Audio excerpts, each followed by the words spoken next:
ජලීය ද්‍රාවණයේදී hydrogen අයන වහන අතර H ධන උදාහරින රසායනික සංයෝග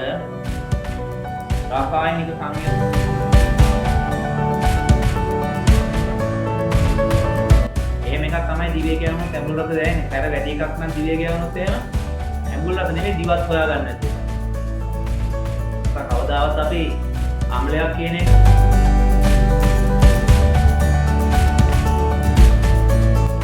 ඒකේ තියෙනවා එක පැලක් තියෙනවා අර සීනි කැට හැදිලා මොලෑසස් එක්ක ඒ කියන්නේ අපද්‍රව්‍ය සහිත ද්‍රාවණයත් එක්ක සීනි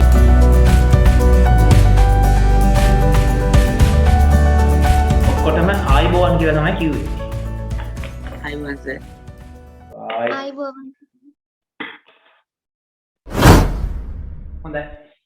අපි ගිය ප්‍රශ්නයේ අන්තිම වෙනකොට අන්තිම පන්ති අවසන් හරිය වෙනකොට දර්ශක ගැන අපි ඉගෙන ගත්තා. දර්ශක ගැන පොඩ්ඩක් කතා කරලා පරණ මතකයන් ටික අලුත් කරා.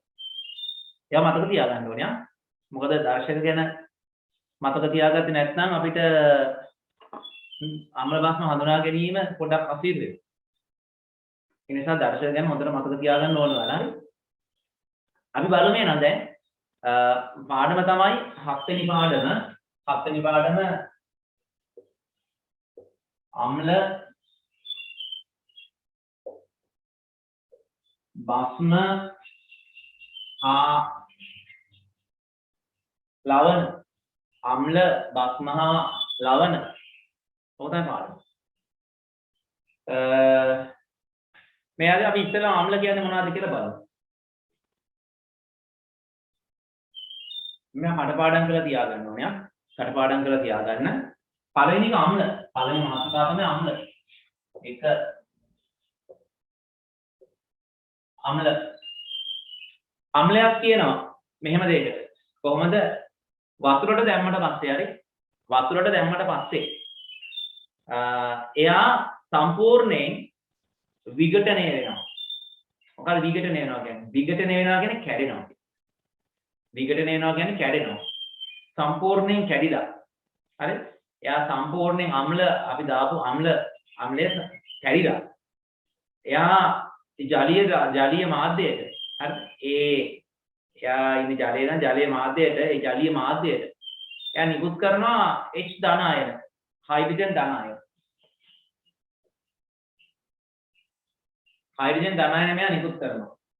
අන්න ඒ වගේ රසායනික සංයෝගයට අපි කියනවා අම්ල කියලා. ඒ කියන්නේ ජලීය ද්‍රාවණයේදී හයිඩ්‍රජන් ධන අයන H ධන අයන නිකුත් කරනවා නම් කවුරු හරි අපි යාට කියනවා අම්ලයක් කියලා. හරි. අම්ල ඒ කියන්නේ මෙයා ජලයට දැම්මට පස්සේ එයා සම්පූර්ණයෙන්ම වෙන්න පුළුවන් එහෙම අර්ධ වශයෙන් වෙන්න පුළුවන් කොහොම හරි මාධ්‍යයේ H ධන අයන නිදාස් කරනවා. මේ මාධ්‍යයේ H ධන අයන නිදාස් කරනවා. ආන්නේ H ධන අයන නිදාස් කරන අයට අපි කියනවා අම්ලයක් කියලා. ඒක උදාහරණයක් විදිහට තමයි HCl. මෙහෙම ඔය තියෙන HCl හයිඩ්‍රොක්ලොරික් අම්ලය. හරිද? ඔය තියෙන හයිඩ්‍රොක්ලොරික් අම්ලය. ඔය හයිඩ්‍රොක්ලොරික් අම්ලයට හරිද? මේ හයිඩ්‍රොක්ලොරික් අම්ලය නිකන් තියෙද්දි ඔහම HCl අණු විදිහට තමයි තියෙන්නේ. හයිඩ්‍රොක්ලොරික් අම්ලය නිකන් ඔහම තියෙන්නේ HCl. ඒ කියන්නේ හයිඩ්‍රජන් සහ ක්ලෝරින් අණු විදිහට. ඒ කියන්නේ මෙයාගේ අපි අණු ඇන්දොත් එහෙම පවතින මෙහෙම හයිඩ්‍රජන් සහ ක්ලෝරින් අණු මතකද අපි මේවා ඉගෙන ගත්තා? මතකද මේ ලුයිස් ලියුවේ අපි මෙයා දෙන්නේ.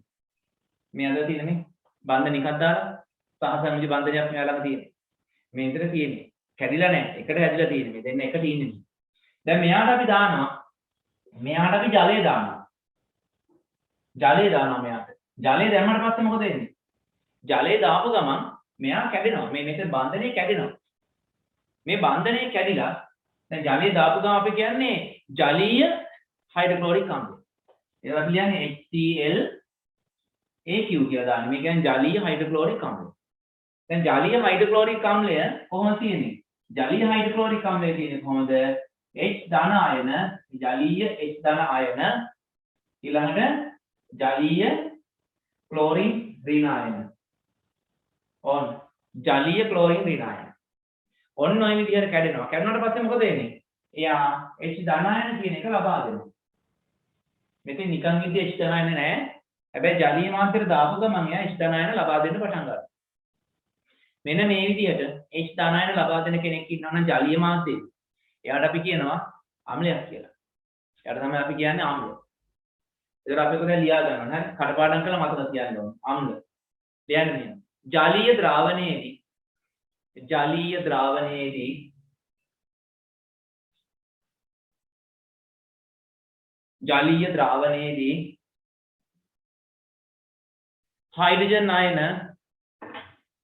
ද්‍රාවණයේදී हाइड्रोजन आयन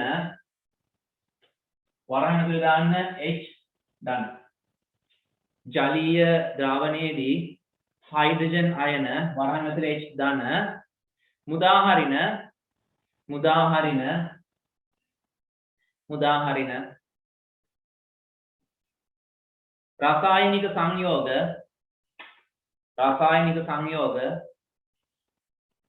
रासायनिक संयोग अम्ल लेस हඳුන්වයි रासायनिक संयोग अम्ल लेस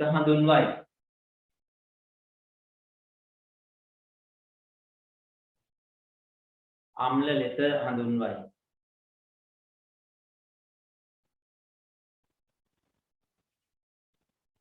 ජලීය ද්‍රාවණයේදී हाइड्रोजन आयन වරහන් ඇතුලේ H ධන මුදාහරින රසායනික ද්‍රව්‍ය අම්ල ලෙස හඳුන්වයි උදාහරණ රසායනික ද්‍රව්‍ය අම්ල ලෙස හඳුන්වයි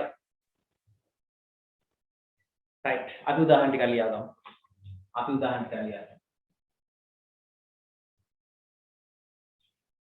උදාහරණ ටික අපි ලියා ගමු මෙහෙම හරි මම දෙන්නේ මෙහෙම ඔයාලා ඊටු ටික සම්පූර්ණ කරන්න ඕනේ තනියෙන් සම්පූර්ණ කරන්න ඕනේ පොත් බලන්න නැතුව පොත් බල සම්පූර්ණ කරලා දන්නේ නැහැ හරිද පොත් බල හරි ඉගෙන බල සම්පූර්ණ කරලා දන්නේ නැහැ තනියෙන් සම්පූර්ණ කරන්න තනියෙන් ඔයාලා දැනගන්න ඕනේ මේක කොහොමද හැදිලා තියෙන්නේ ඒ අවබෝධය තියෙන්න ඕන ඔයාලට ඒ අවබෝධය නැත්තම් වැඩක් නැහැ හරි මේ වෙනකොට ඒ අවබෝධය ලැබිලා තියෙන්න ඕන ඔයාලට හරි HCl AQ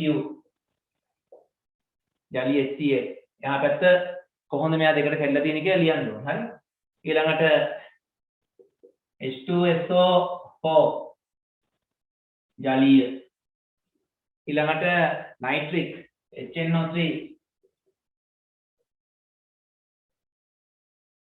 ජලීය මේ ටික කැඩෙන විදිහ ඉක්මනට ලියන්න උදාහරණ කියලා ලියන මේ තුන ලියන්න දෙකට කැඩෙන විදිහ ඒ කැඩෙනවට කියන්නේ අපි විඝටනය වෙනවා කියලා ඒ කැඩෙනවට කියන නම තමයි විඝටනය විඝටනය වෙන ආකාරය ඉක්මනට ලියන්න හරි මට මේක කියන්න කොහොමද දෙන්නේ කියලා HCl කැඩෙනවා කොහොමද දෙන්නේ කියලා මට ඉක්මනට කියන්න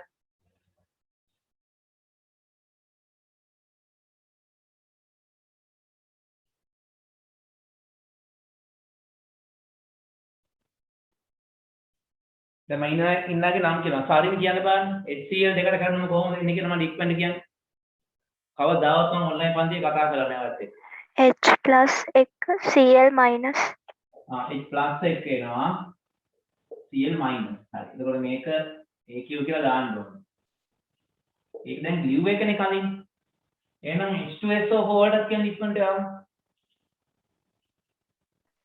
H plus එක SO2 minus H plus එක SO2 minus SO4 2 minus මෙතන H plus කොහොම දෙන්නේ දෙක ඉස්සරහට right වෙන කවුරුහරි කියන්න බලන්න මෙතන HNO3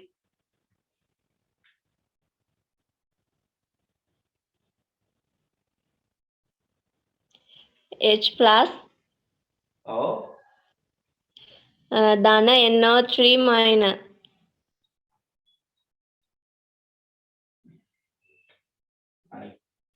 H plus තියෙනවා ධන මම AQ දාන්න ඕනේ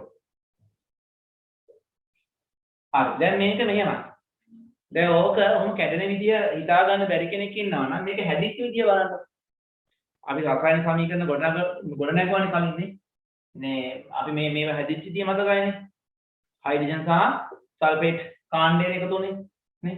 එතකොට මෙතන H තියෙන හයිඩ්‍රජන් තියෙන NO3 තින්න කියන කාණ්ඩ ඔය දෙකෙන් එකට එකතු වුනේ. ඒ එකතු වෙච්ච දෙක තමයි ආයේ කැඩෙන්නේ. වෙන තැන් වලින් කැඩෙන්නේ නැහැ. ඒක මතක තියාගන්න. එතකොට මේ හැම තැනකදීම බලන්න නේ H+ කියන එක ඒ කියන්නේ හයිඩ්‍රජන් ධන අයන නිදහස් වීම සිදු වෙලා තියෙනවා. එහෙනම් මේවා අම්ල වෙනවා. හරි? ඒවල විද්‍යාගාරයේ භාවිත වන අම්ල තියෙනවා. විද්‍යාගාරයේ භාවිත වන අම්ල තමයි මේ තියෙන්නේ. හරි? විද්‍යාගාරයේ භාවිත වන අම්ල ටික තමයි මේ තියෙන්නේ සාමාන්‍යයෙන්. හරිද? ඔය විද්‍යාගාරයේ භාවිත වන අම්ල. දැන් මේවට කියන නම් තියෙනවා. HCl කියලා කිව්වට අපි ඔකට කියන්නේ හයිඩ්‍රොක්ලෝරික් අම්ලය.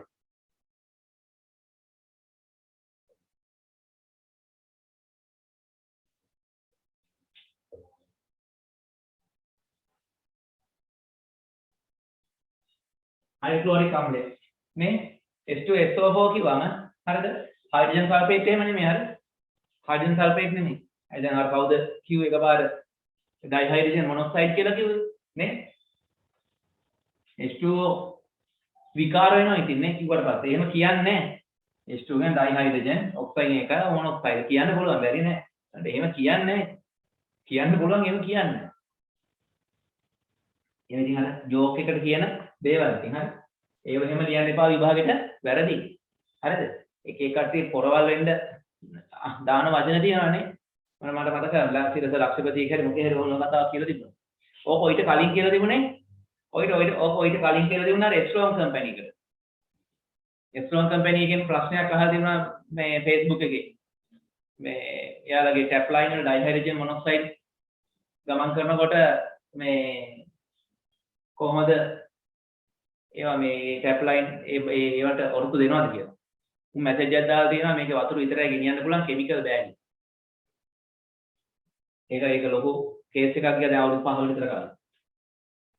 හරි මේක අපිට ඕන විදිහේ නම් දාන්න බෑ හරි. එතකොට ඒවට තියෙන නම් තමයි අපිට කියන්න ඕනේ. H2SO4 කියන්නේ හරිද? ඩයිහයිඩ්‍රජන් සල්ෆේට් කියන්නේ හරිද? එහෙම කියන්නේ. ඒක හරි මොනවාද? මේක අපි කියන්නේ සල්ෆියුරික් අම්ලය.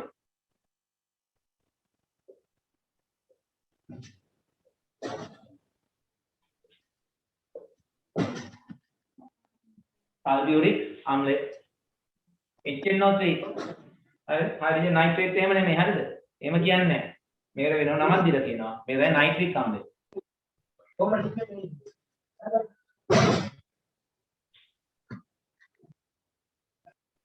නයිට්‍රික් අම්ලය එතකොට මාතෘකාව විද්‍යාගාරයේ භාවිත වන අම්ල විද්‍යාගාරයේ භාවිත වන විවිධ අම්ල අනුමාතෘකාව අම්ල යටතේ ඊළඟ මාතෘකාව විද්‍යාගාරයේ භාවිත වන විවිධ අම්ල විද්‍යාගාරයේ භාවිත වන විවිධ අම්ල විද්‍යාගාරයේ භාවිත වන විවිධ අම්ල අනුමාතෘකාව ලියලා මේක ලියා ගන්න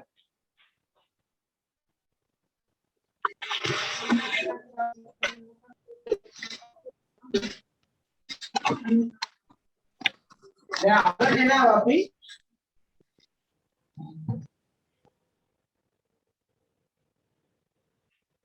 කවුරු හරි බාත්රූම් එකක ඉඳන් මන්දිරේ එනවද මට ඇහෙනවා බාත්රූම් එකේ වතුර ගහනවා වගේ සද්ද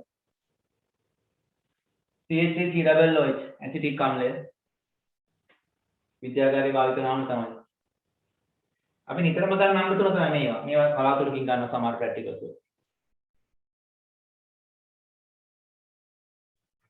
හරි දැන් මෙහෙමයි දැන් ඔය අම්ල වර්ග ගත්තොත්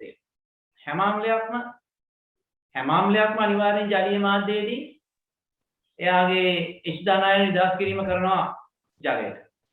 දැන් මෙන්න මෙහෙම දෙයක් වෙනවා. අපි ගත්තොත් එහෙම HCl අම්ලය. HCl අම්ලය ගත්තොත් HCl ජලීය HCl. අපි තුම මෙතන තියෙනවා HCl අණු තියෙනවා 10ක්. HCl අණු 10ක් තියෙනවා. HCl ජලයට දැම්මම අපි දන්නවා HCl එන්නේ කොහොමද HCl H ධන Cl ඍණ. එතකොට මට කියන්නකෝ HCl අණු 10ක් ජලයට දැම්මොත් එයාගෙන් හයිඩ්‍රජන් ආයන කීයක් හැදෙන්න ඕන? HCl අණු 10ක් දැම්මොත් හයිඩ්‍රජන් අණු කීයක් හැදෙන්න ඕන? දැන් එතකොට HCl වගේ අම්ලයක් ගත්තොත් එයා HCl අම්ල අණු 10ක් ගත්තොත් උනහ ගන්න. HCl අම්ලෙන් අණු 10ක් ගත්තොත් එයා වතුරට දැම්ම ගමන් ජලයට දාපු ගමන් එයා සම්පූර්ණයෙන්ම අණු 10ම කැඩෙනවා දෙකට. කැඩිලා හයිඩ්‍රජන් ධනායන සහ ක්ලෝරින් විනායන නිදහස් කරනවා. එතකොට එයාගේ එක අණුවක්වත් ඉතුරු වෙන්නේ නැහැ කැඩෙන්නේ නැතුව. දැන් අපි ඕක ඔහොම නැතුව අපි ගත්තොත් එහෙම දැන් ගත්තොත් කාබොනික් අම්ලය ගත්තොත් එහෙම ඒක තියෙන්නේ H2CO3 කාබන් ඩයොක්සයිඩ් ජලයේ දී කරලා හදාගන්න කාබොනික් අම්ලය. දැන් මෙයා දැම්මොත් එහෙම මෙයාගේ අපි ගත්තොත් එහෙම මෙයා කැඩෙනවා H ධන යන CO3 ඍණ ඔය විදිහට කැඩෙන්නේ CO3 දෙක ඍණ H ධන දෙකයි ඔහොමනේ කැඩෙන්නේ මෙයා. ඔහොම කැඩුණාට පස්සේ දැන් කැඩෙන්න ඕන ඔය විදිහට. හැබැයි මෙහෙම දෙයක් තියෙනවා. දැන් මෙයාගේ අපි තුන් මෙයාගේ අණු 10ක්. මෙයාගේ අණු 10කින්. හරිද? H ධනායන 10කුයි. මේවා 10කුයි. හැදෙන්න ඕනේ හරිනම්. ඒ වුණාට එහෙම වෙන්නේ නැහැ. මේ අණු 10ක් දැම්මොත් අණු 10ම දෙකට කැඩෙන්නේ නැහැ. කොටසක් කැඩෙනවා කොටසක් කැඩෙන්නේ නැතුව ඉතුරු වෙනවා. හරිද? අපි හිතමු මේ කාබොනික් අම්ලයෙන් අණු 10ක් තියෙනවා. කාබොනික් අම්ලයෙන් අණු 10න් අණු 5ක් කැඩෙනවා. අණු 5ක් කැඩෙනවා ඉතුරු පහ නිකන් ඉන්න. අණු 7ක් කැඩෙනවා. 3ක් ඉතුරුයි. දැන් මොකද වෙන්නේ? අණු 7යි කැඩෙන්නේ. 3ක් ඉතුරුයි. ඊට පස්සේ මොකද වෙන්නේ? ඒ කැඩිච්ච අණු ආයෙ එකතු වෙනවා. කැඩිච්ච අණු ආයෙ එකතු වෙලා ආයෙ මේක කරනවා. දැන් මේ විදිහට කැඩෙනවා. අණු කීපයක් කැඩෙනවා. කැඩිච්ච ආයෙ එකතු වෙලා මේක හැදෙනවා. මේක කැඩලා මේක හැදෙනවා. මේක කැඩලා මේක ආයතරයක් එකතු වෙනවා. එතකොට මේකක් එකතු වෙනකොට අර කැඩිච්ච නැතිව ආයෙ කැඩෙනවා. කැඩිච්ච නැතිව කැඩෙනවා. කැඩිච්ච ආයෙ හැදෙනවා. ආන දෙපැත්ත මාරුනා මේක ප්‍රතිවර්තය. ඒ කියන්නේ හැම කොයි වෙලාවක බැලුවත් පවතින අණු සංඛ්‍යාවෙන් කොටසක් විතරයි. අපි කියන භාගික වශයෙන් විඝටනය වෙනවා කියලා කියනවා. භාගික වශයෙන්.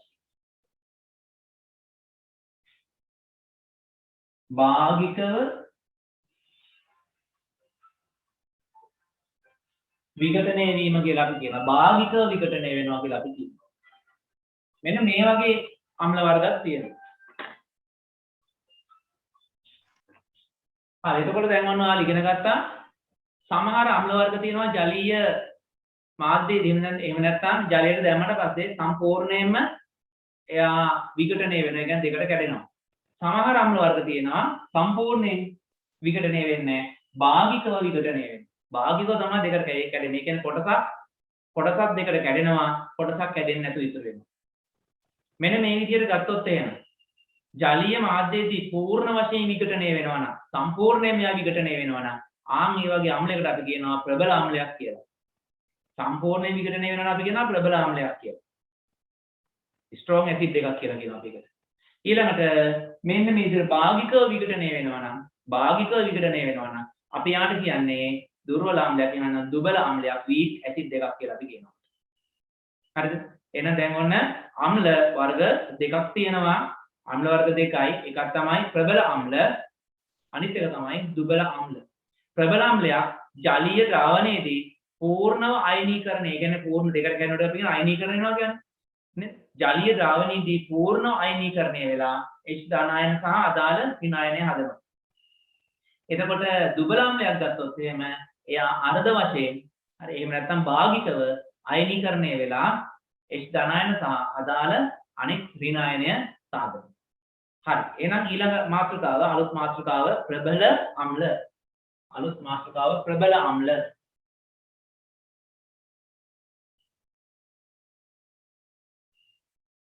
අලුත් මාතෘකාව ප්‍රබල අම්ල.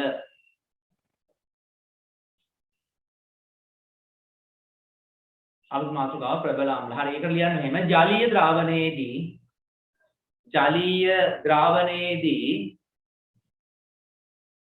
ජලීය ද්‍රාවණයේදී पूर्ण අයනීකරණයට ලක් වෙමින් ජලීය ද්‍රාවණයේදී पूर्ण අයනීකරණයට ලක් වෙමින් पूर्ण අයනීකරණයට ලක් වෙමින්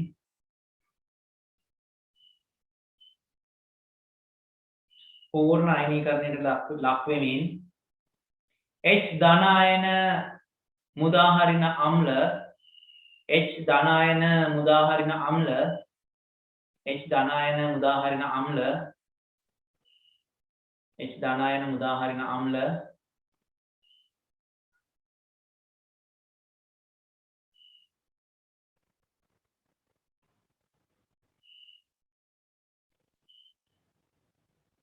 H ධන අයන මුදාහරින අම්ල ප්‍රබල අම්ල වේ H ධන අයන මුදාහරින අම්ල ප්‍රබල අම්ල වේ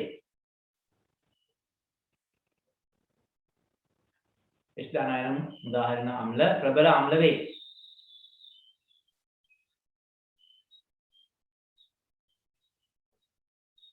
එනම්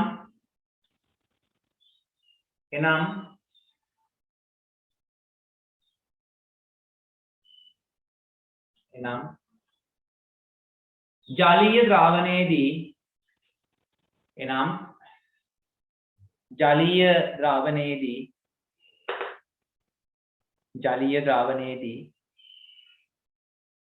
අම්ල අණු සියල්ලම විඝටනය වී එනම් ජලීය ද්‍රාවණයේදී අම්ල අණු සියල්ලම විඝටනය වී අම්ල අණු සියල්ලම විඝටනය වී H ධන අයන සහ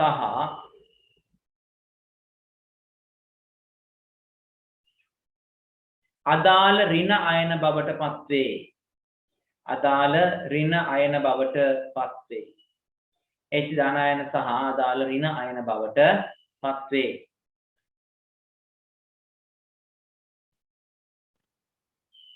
H ධන අයන සහ අදාළ ඍණ අයන බවට පත්වේ right එතකොට ඔයාලා මෙන්න මේ ටික තනියෙන් ලියන්න ඕනේ හරි මෙන්න මේවා HCl AQ විඝටනය වෙන ආකාරය ලියන්න ඊළඟට H2 SO4 AQ විඝටනය වෙන ආකාරය ලියන්න ඊළඟට H NO3 AQ විඝටනය වෙන ආකාරය ඉක්මනට ලියන්න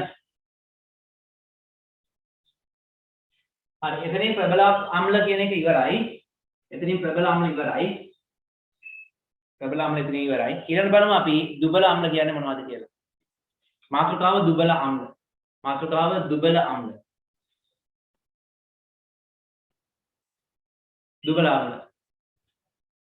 ඒක ලියා ගන්න ජලීය ද්‍රාවණයේදී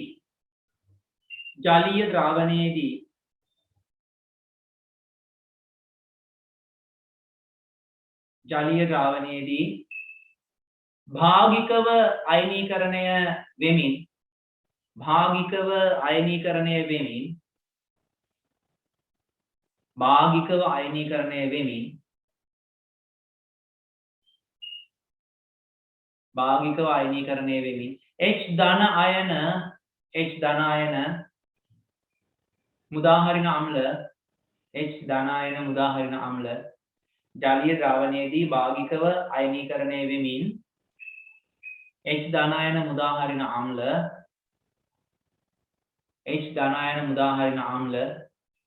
දුබල අම්ල ලෙස හඳුන්වයි දුබල අම්ල ලෙස හඳුන්වයි දුබල අම්ල ලෙස හඳුන්වයි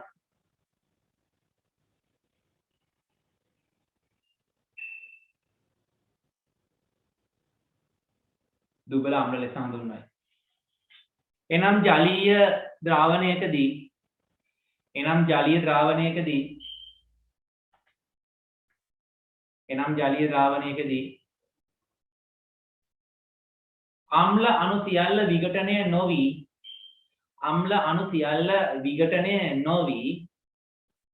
අම්ල අණු සියල්ල විඝටනය නොවි අම්ල අණු සියල්ල විඝටනය නොවි ඉන් කොටසක් ඉතිරි වේ. ඉන් කොටසක් ඉතිරි වේ. ඉන් කොටසක් ඉතිරි වේ. අම්ල අණු සියල්ල විඝටනය නොවි ඉන් කොටසක් ඉතිරි වේ.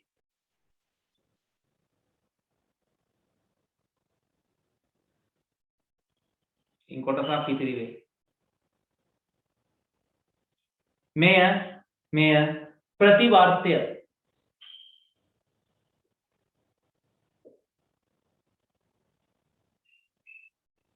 මෙය ප්‍රතිවර්තය. දෙපැත්තටම වෙනවා කියන්නේ. ප්‍රත්‍යාවර්ත කියන එකේ අර්ථය නෑ. ප්‍රතිවර්තය. එහෙනම් ප්‍රත්‍යාවර්ත ගොත් තමයි. ප්‍රතිවර්තය ක්‍රියාවලියකි. මෙය ප්‍රතිවර්තය ක්‍රියාවලියකි. මෙය ප්‍රතිවර්තය ක්‍රියාවලියකි. මෙය ප්‍රතිවර්තය ක්‍රියාවලියකි. ඒක ප්‍රතිවර්ත ක්‍රියාවලිය කොහොමද වෙන්නේ? සමීකරණ වලට ඒක අදාළ නැහැ මෙතෙන්දී. ඒවා දින උසස් පෙළට දැනට ඔයාලා දුබල අම්ල ටිකක් ඉගෙන ගත්තා නම් ඇති. දුබල අම්ල ටිකක් ඉගෙන ගත්තා නම් ඇති. එනම් ජලීය ද්‍රාවණයකදී අම්ල අණු සියල්ල විඝටනය නොවි ඉන් කොටසක් ඉතිරි වේ. මෙය ප්‍රතිවර්තය ක්‍රියාවලියකි. මේ ප්‍රතිවර්ත ක්‍රියාවලියකි. උදාහරණ ලියාගන්න. උදාහරණ හරි. උදාහරණ ඇසිටික් ආම්ලය.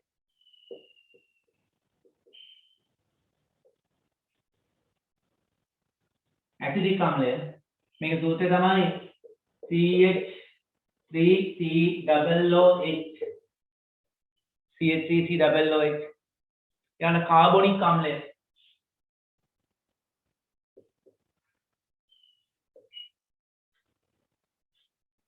कार्बनिक अम्ल H2CO3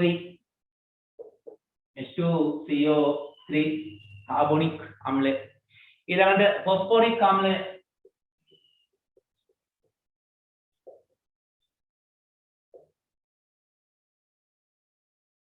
फॉस्फोरिक अम्ल H3PO4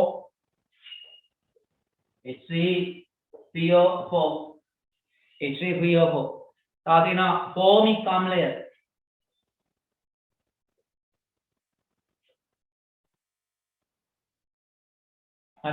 फोमिक अम्ल HCOOH फोमिक अम्ल तावगांड पुला बेंजोइक अम्ल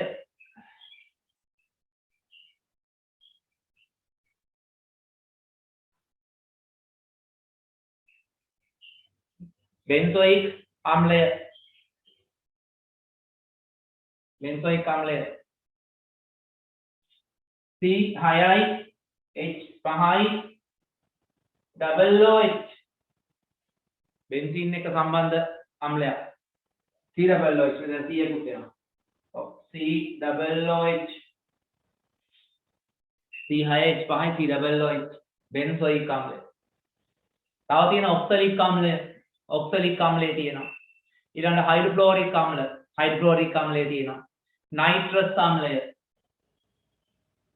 ඕනද ලියා ගන්න එච්චර ඕනේ නැහැ නේ තව ඕනනම් ඒ වගේ අපිට ගන්න පුළුවන් හරි නැතිද පහක් තියෙනවා නැතිනම් ඔය පහ මතක තියාගන්න ඔය පහෙන් මුල් තුන මතක තියාගන්න වලම තරම් මුල් තුනක් මතක තියාගන්න මොකද කෙටි ප්‍රශ්න වලදී නේ MCQ වලදී මේවා එනවනේ MCQ වල මේ තුනෙන් එකක් අනිවාර්යෙන් ඉතින් අමතර නිකන් එන තේ ෆෝමික් අම්ලේ බෙන්සොයික් නම් එන්නේ නැති මම මේක දන්න නිසා පහක්වත් එකතු වෙන්න ඕනේ නිසා ලියලා දුන්නා හරි එහෙනම් අපි ඊළඟට බලමු අම්ලවල ගුණ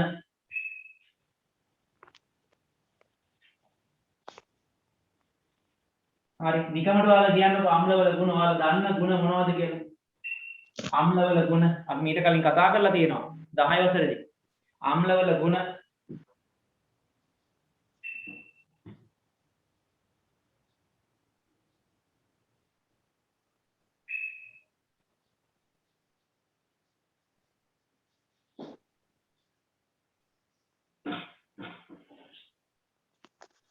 දැන් බලන්න අම්ලවල ගුණ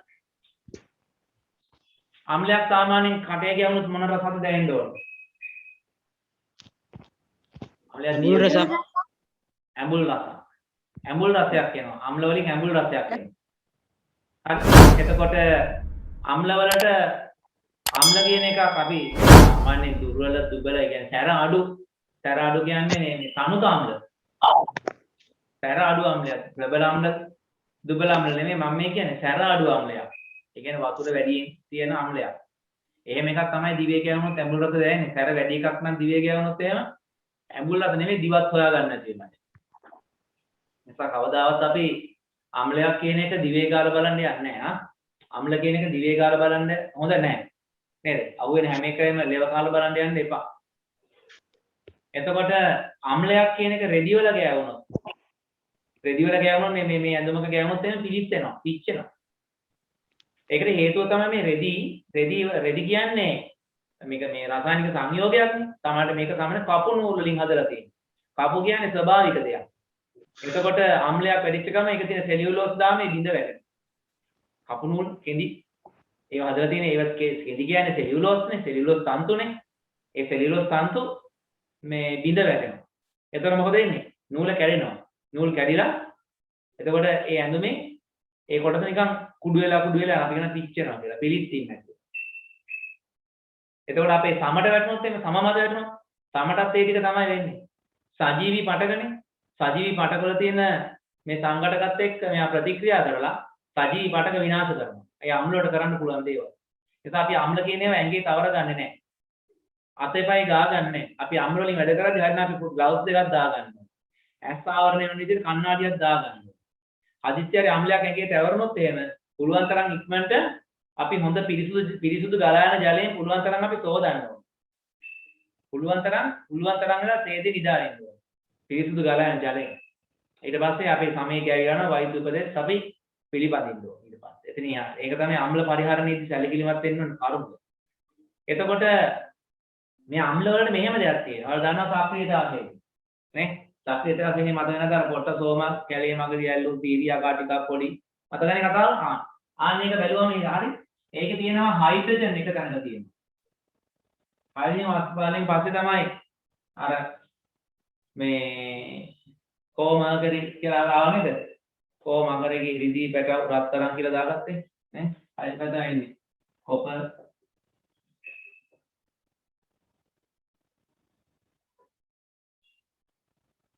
කොහොමනේ ආවේ?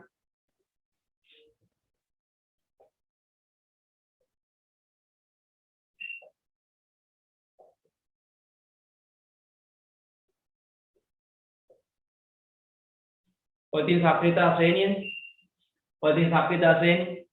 ඔය සක්‍රියතා ශ්‍රේණියේ මෙතනින් හයිඩ්‍රජන්. ඔය සක්‍රියතා ශ්‍රේණියේ මේ හයිඩ්‍රජන් වලට වඩා උඩින් ඉන්න අය. සක්‍රියතා ශ්‍රේණියේ මේ හයිඩ්‍රජන් වලට වඩා උඩින් ඉන්න කෙනෙක්. අම්ලයක් එක්ක ප්‍රතික්‍රියා කළොත් සක්‍රියතා ශ්‍රේණියේ හයිඩ්‍රජන් වලට වඩා උඩින් ඉන්න ඕනම කෙනෙක් අම්ලයකට දැම්ම ප්‍රතික්‍රියා කරනවා. අම්ලයක් එක්ක ප්‍රතික්‍රියා කරපු ගමන් එයා මොකද කරන්නේ? එයා හයිඩ්‍රජන් වායුව පිට කරනවා. එයා විස්ථාපනය කරනවා හයිඩ්‍රජන් විස්ථාපනය කරනවා. හයිඩ්‍රජන් වායුව පිට කරනවා. හොඳට මතක තියාගන්න ඕනේ. තව ගුණයක් ඒක රසායනික ගුණයක්. සක්‍රියතා ශ්‍රේණියේ හයිඩ්‍රජන් වලට වඩා ඉහළින් පවතින ඕනෑම ලෝහයක් අම්ල සමග ප්‍රතික්‍රියාවෙන් හයිඩ්‍රජන් වායුව නිදහස් කරනවා. මේ උදාහරණ තමයි අපි ගත්තොත් එහෙම මේ වගේ මැග්නීසියම් ඝනය ධන HCl AQ මෙයා මොකද වෙන්නේ? හයිඩ්‍රජන් පිට කරනවා. මැග්නීසියම් සහ ක්ලෝරින් එකතු වෙනවා. MgCl2 ධන H2 එයා H2 පිට වෙනවා. මේක තුලිත නැහැ. මෙතන දෙක දාගත්තා නම් හරි. ඔන්න දැක්කනේ? හයිඩ්‍රජන් වලට වඩා ඉහළින් ඉන්න ඕනම කෙනෙකුට පුළුවන්කම තියෙනවා ඒ අම්ලයත් එක්ක ප්‍රතික්‍රියා කරලා හයිඩ්‍රජන් වායුව නිදහස් කරන්න. එතකොට මේ මම මේක මහනවා. එතකොට කාබනේට් එක්ක ප්‍රතික්‍රියා කරනවා. අම්ලයක් කාබනේටයක් එක්ක ප්‍රතික්‍රියා කරනවා. ඒ කියන්නේ කැල්සියම් කාබනේට්, මැග්නීසියම් කාබනේට්, ඒ වගේ කාබනේටයක් එක්ක ප්‍රතික්‍රියා කරනවා. එයා මොකද කරන්නේ? ලවණයක් හදලා කාබන් ඩයොක්සයිඩ් ලවණයක් සහ ජලය කියන දෙකම හදලා කාබන් ඩයොක්සයිඩ් පිට කරනවා. ලවණයකුයි ජලය දෙකම හදනවා කාබන් ඩයොක්සයිඩ් පිට කරනවා. ඒ වෙන සිද්ධිය මතක තියාගන්න ඕනවා. හරි. ඔය සිදුවීම් කටපාඩම් කරලා තියාගන්න. හයිඩ්‍රජන් වලට වඩා ඉහළින් තියෙන ලෝහයක් එක්ක ප්‍රතික්‍රියා කරාට පස්සේ ලවණය සාදලා අදාළ ලවණය සාදලා හයිඩ්‍රජන් පිට කරනවා. කාබනේටයක් එක්ක ප්‍රතික්‍රියා කරාම ලවණයයි ජලයයි දෙකම හදනවා කාබන් ඩයොක්සයිඩ් පිට කරනවා. කාබනේට එකදී කාබන් ඩයොක්සයිඩ්. දැන් අපි ගමු උදාහරණයක් විදිහට කැල්සියම් කාබනේට්. CaCO3 ධන HCl මෙයා හදනවා මොනවාද? හරි. මෙන්න මෙතෙන්දී ලවණයක් හදනවා. කාබන් ඩයොක්සයිඩ් පිට වෙනවනේ. හරි. දැන් මේකෙන් කාබන් ඩයොක්සයිඩ් පිට වෙනවනේ.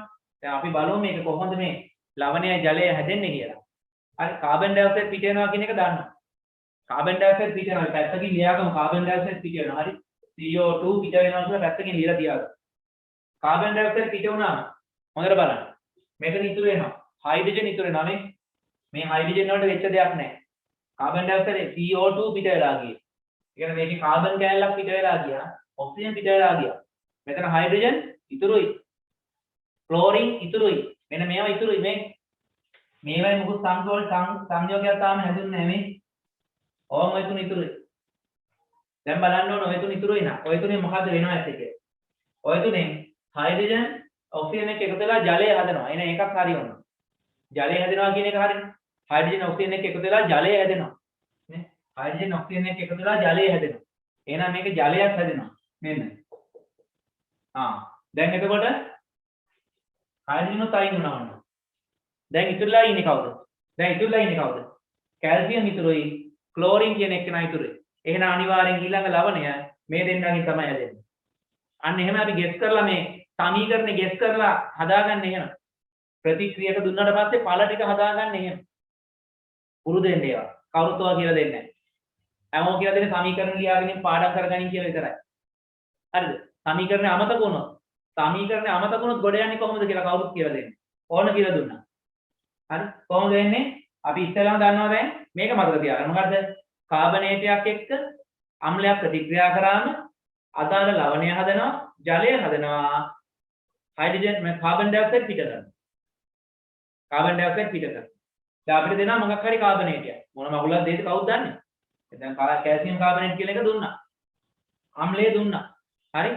දැන් එතකොට ඕකෙන් දැන් අපි හදාගන්න ඕනේ.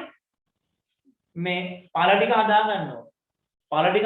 අපි දන්නවා අනිවාර්යෙන් කාබනේටයක් එක්ක ප්‍රතික්‍රියා කරාම කාබන් ඩයොක්සයිඩ් යනවා. මේ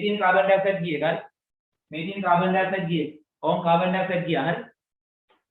ඊළඟට අනිවාර්යෙන් ජලය පිට වෙනවා කියලා දන්නවා. ජලයක් ගියා. එතකොට කාබන් ඩයොක්සයිඩ් පිට වෙනකොට කාබන් මේ මෙතන තිබ්බ ප්‍රතික්‍රියක වලින් කාබන් හරි දැන්. මෙතන තිබ්බ ප්‍රතික්‍රියක වලින් කාබන් ඕන හරි පාවිච්චි කරා. ඔක්සිජන් පාවිච්චි වෙලා. හයිඩ්‍රජන් පාවිච්චි වෙලා. දැන් ඒතකොට පාවිච්චි වෙන්නේ නැතුව ඉතුරුනේ කවුද? මේක පාවිච්චි වෙන්නේ නැත්තේ. ක්ලෝරින් ඉන්නවා මේ. තාම පැත්තකට වෙලා ඉන්නවා. තාම ප්‍රතික්‍රියාවට ඇවිල්ලා නැහැ. නේ? කැල්සියම් ඉන්නවා. එහෙනම් අනිවාර්යෙන් කැල්සියම් ක්ලෝරින් දෙන්න තමයි එකතු වෙන්නේ. එහෙනම් කැල්සියම් ක්ලෝරින් එකතු කරලා බලන්න. කැල්සියම් වල දෙකයි ක්ලෝරින් වල එකයි. දෙන්නගේ දෙක මාරු කරන්න. මාරු කරාම එනවා CaCl2 කැල්සියම් ක්ලෝරයිඩ්. එහෙනම් ඒක තමයි දැන් ඒක ওই ටික තමයි එහෙනම් ඵල එන්නේ. එනවා CaCl2 ධන H2O ධන CO2 ඕන දැක්කනේ ගත්ත විදිය. හරි? ඔන්න ඔහොම තමයි ගත්තේ. ඔන්න කරන්නේ. පැති මෙයා තුලිත කරගන්න ඕන. නිකන් ඉඳලා බෑ. තුලිත කරන්න ඕන. කැල්සියම් 1යි. ක්ලෝරින් 2යි. හයිඩ්‍රජන් 2යි. එහෙනම් මෙතෙන් අපි 2 දාගත්තා නම් හරි ගමු. ඔක්සිජන් ටික හරි නේද? එතකොට ඔක්සිජන් 3 හරි. එහෙම දැන් මේක හරියනවා. ඒවා අනිවාර්යෙන් තුලිත කිරීම අනිවාර්යයි. හරි? තුලිත කරලා තියාගන්න ඕන. නිකන් තියන ඉඳලා හරියන්නේ නැහැ. එතකොට ඊළඟ එක ආම්ලයක් බස්මයක් එක්ක ප්‍රතික්‍රියා කරොත් අනිවාර්යයෙන්ම මොනවද හදන්නේ? ජලය සහ අදාළ ලවණය හදනවා. ජලය ලවණය හදනවා. වායු වර්ග පිටවීමක් නැහැ. හරි? බලමු අපි අම්ලයක් ගමු. අම්ලයක් ගන්න HCl AQ ධන බාස්මට ගන්න sodium hydroxide NaOH sodium hydroxide. හරි. දැන් අපි දන්නවා ලවණයයි ජලය අනිවාර්යෙන් හදනවා කියලා. ලවණයක් සහ ජලය. ජලය දන්නවනේ ජලයේ ප්‍රශ්නයක් නැහැ H2O. ජලයේ ප්‍රශ්නයක් නැහැ H2O. අපි මෙතන දානවා ධන H2O. දැන් ලවණේ හොයන්න ලවණේ හොයාගන්න. ඉතින් ලවණේ හොයාගන්න මේ වෙනතුරු පාවිච්චි වුණේ නැති මූලද්‍රව්‍ය ටික මේ පැත්තෙන් ගන්න. දැන් බලන්න දැන් ඔක්සිජන් ජලයේදී ඔක්සිජන් හයිඩ්‍රජන් කියන ටික ඇවිල්ලා තියෙනවා.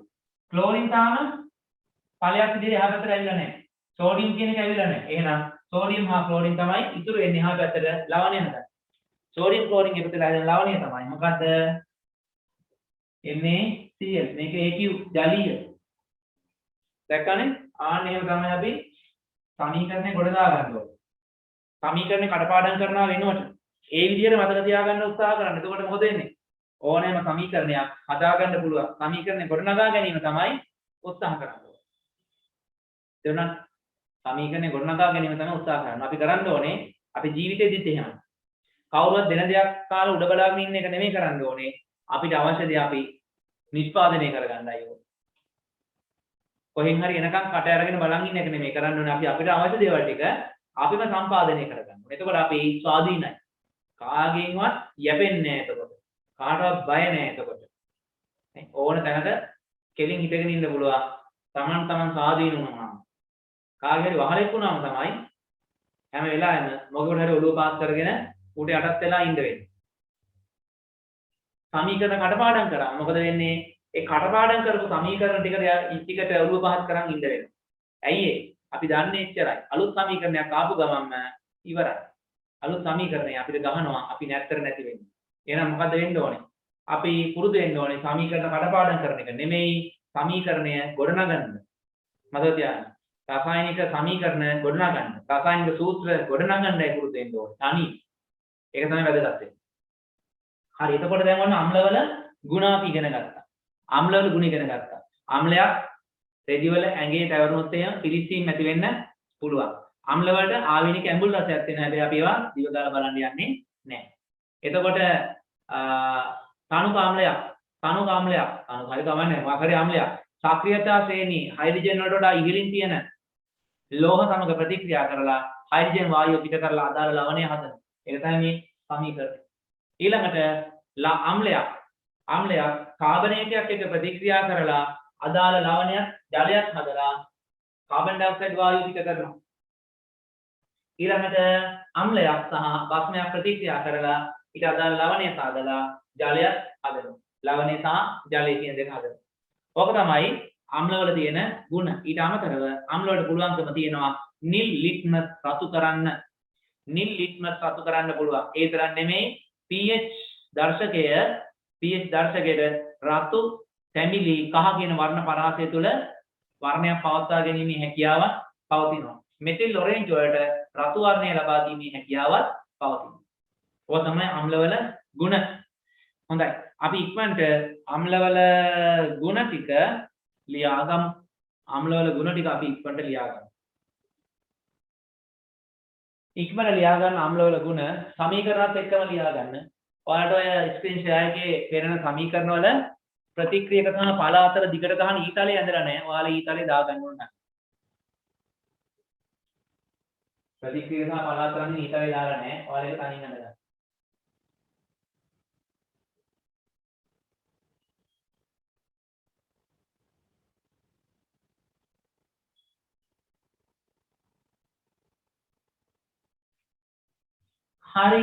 හරි. දැන් බලමු අම්ල කීපයක භාවිත අවස්ථා. අම්ල වර්ග කීපයක භාවිත අවස්ථා බලමු. ඉතරම හයිඩ්‍රොක්ලෝරික් අම්ලය. හයිඩ්‍රොක්ලෝරික් අම්ලය ගන්නවා වානේ කර්මාන්තයේදී. ඒ කියන්නේ වානේ වල මලකඩ වානේ උඩ තියෙන මල වගේ තියෙන මලකඩ ආන්ගේ මලකඩ ඉවත් කරන්ද වානේ වල තියෙන මල ඉවත් කරන්ද යොදා ගන්නවා හයිඩ්‍රොක්ලෝරික් අම්ල. ඊළඟට මේ ජෙලටින් නිෂ්පාදනය කරන්න. ජෙලටින් ගන්නවා ඔය ජෙලි කියලා කන්නේ ඔය ජෙලි ඔය මෝතා කියන එහෙම තියෙන මේ ඇඩ් එකක් නෙමෙයි ආ. ඒකේ ජෙලි වර්ග තියෙන කඩේ පැකට්. ඕවයි ඔය ජෙලි වල සමහර ඒවා තියෙනවා ඒකේ ගහලා තියෙනවා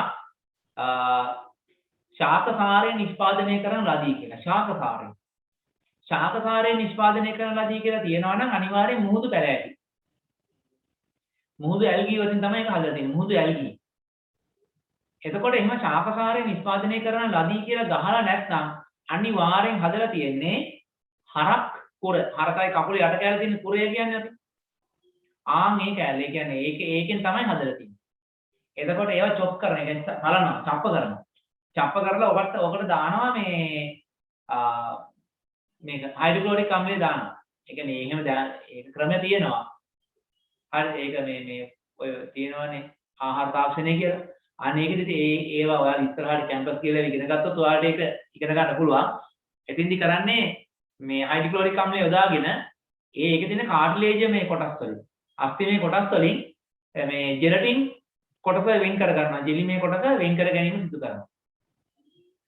එතකොට රාජ අම්ලය කියලා එකක් හදනවා. රාජ අම්ලය හදනකොට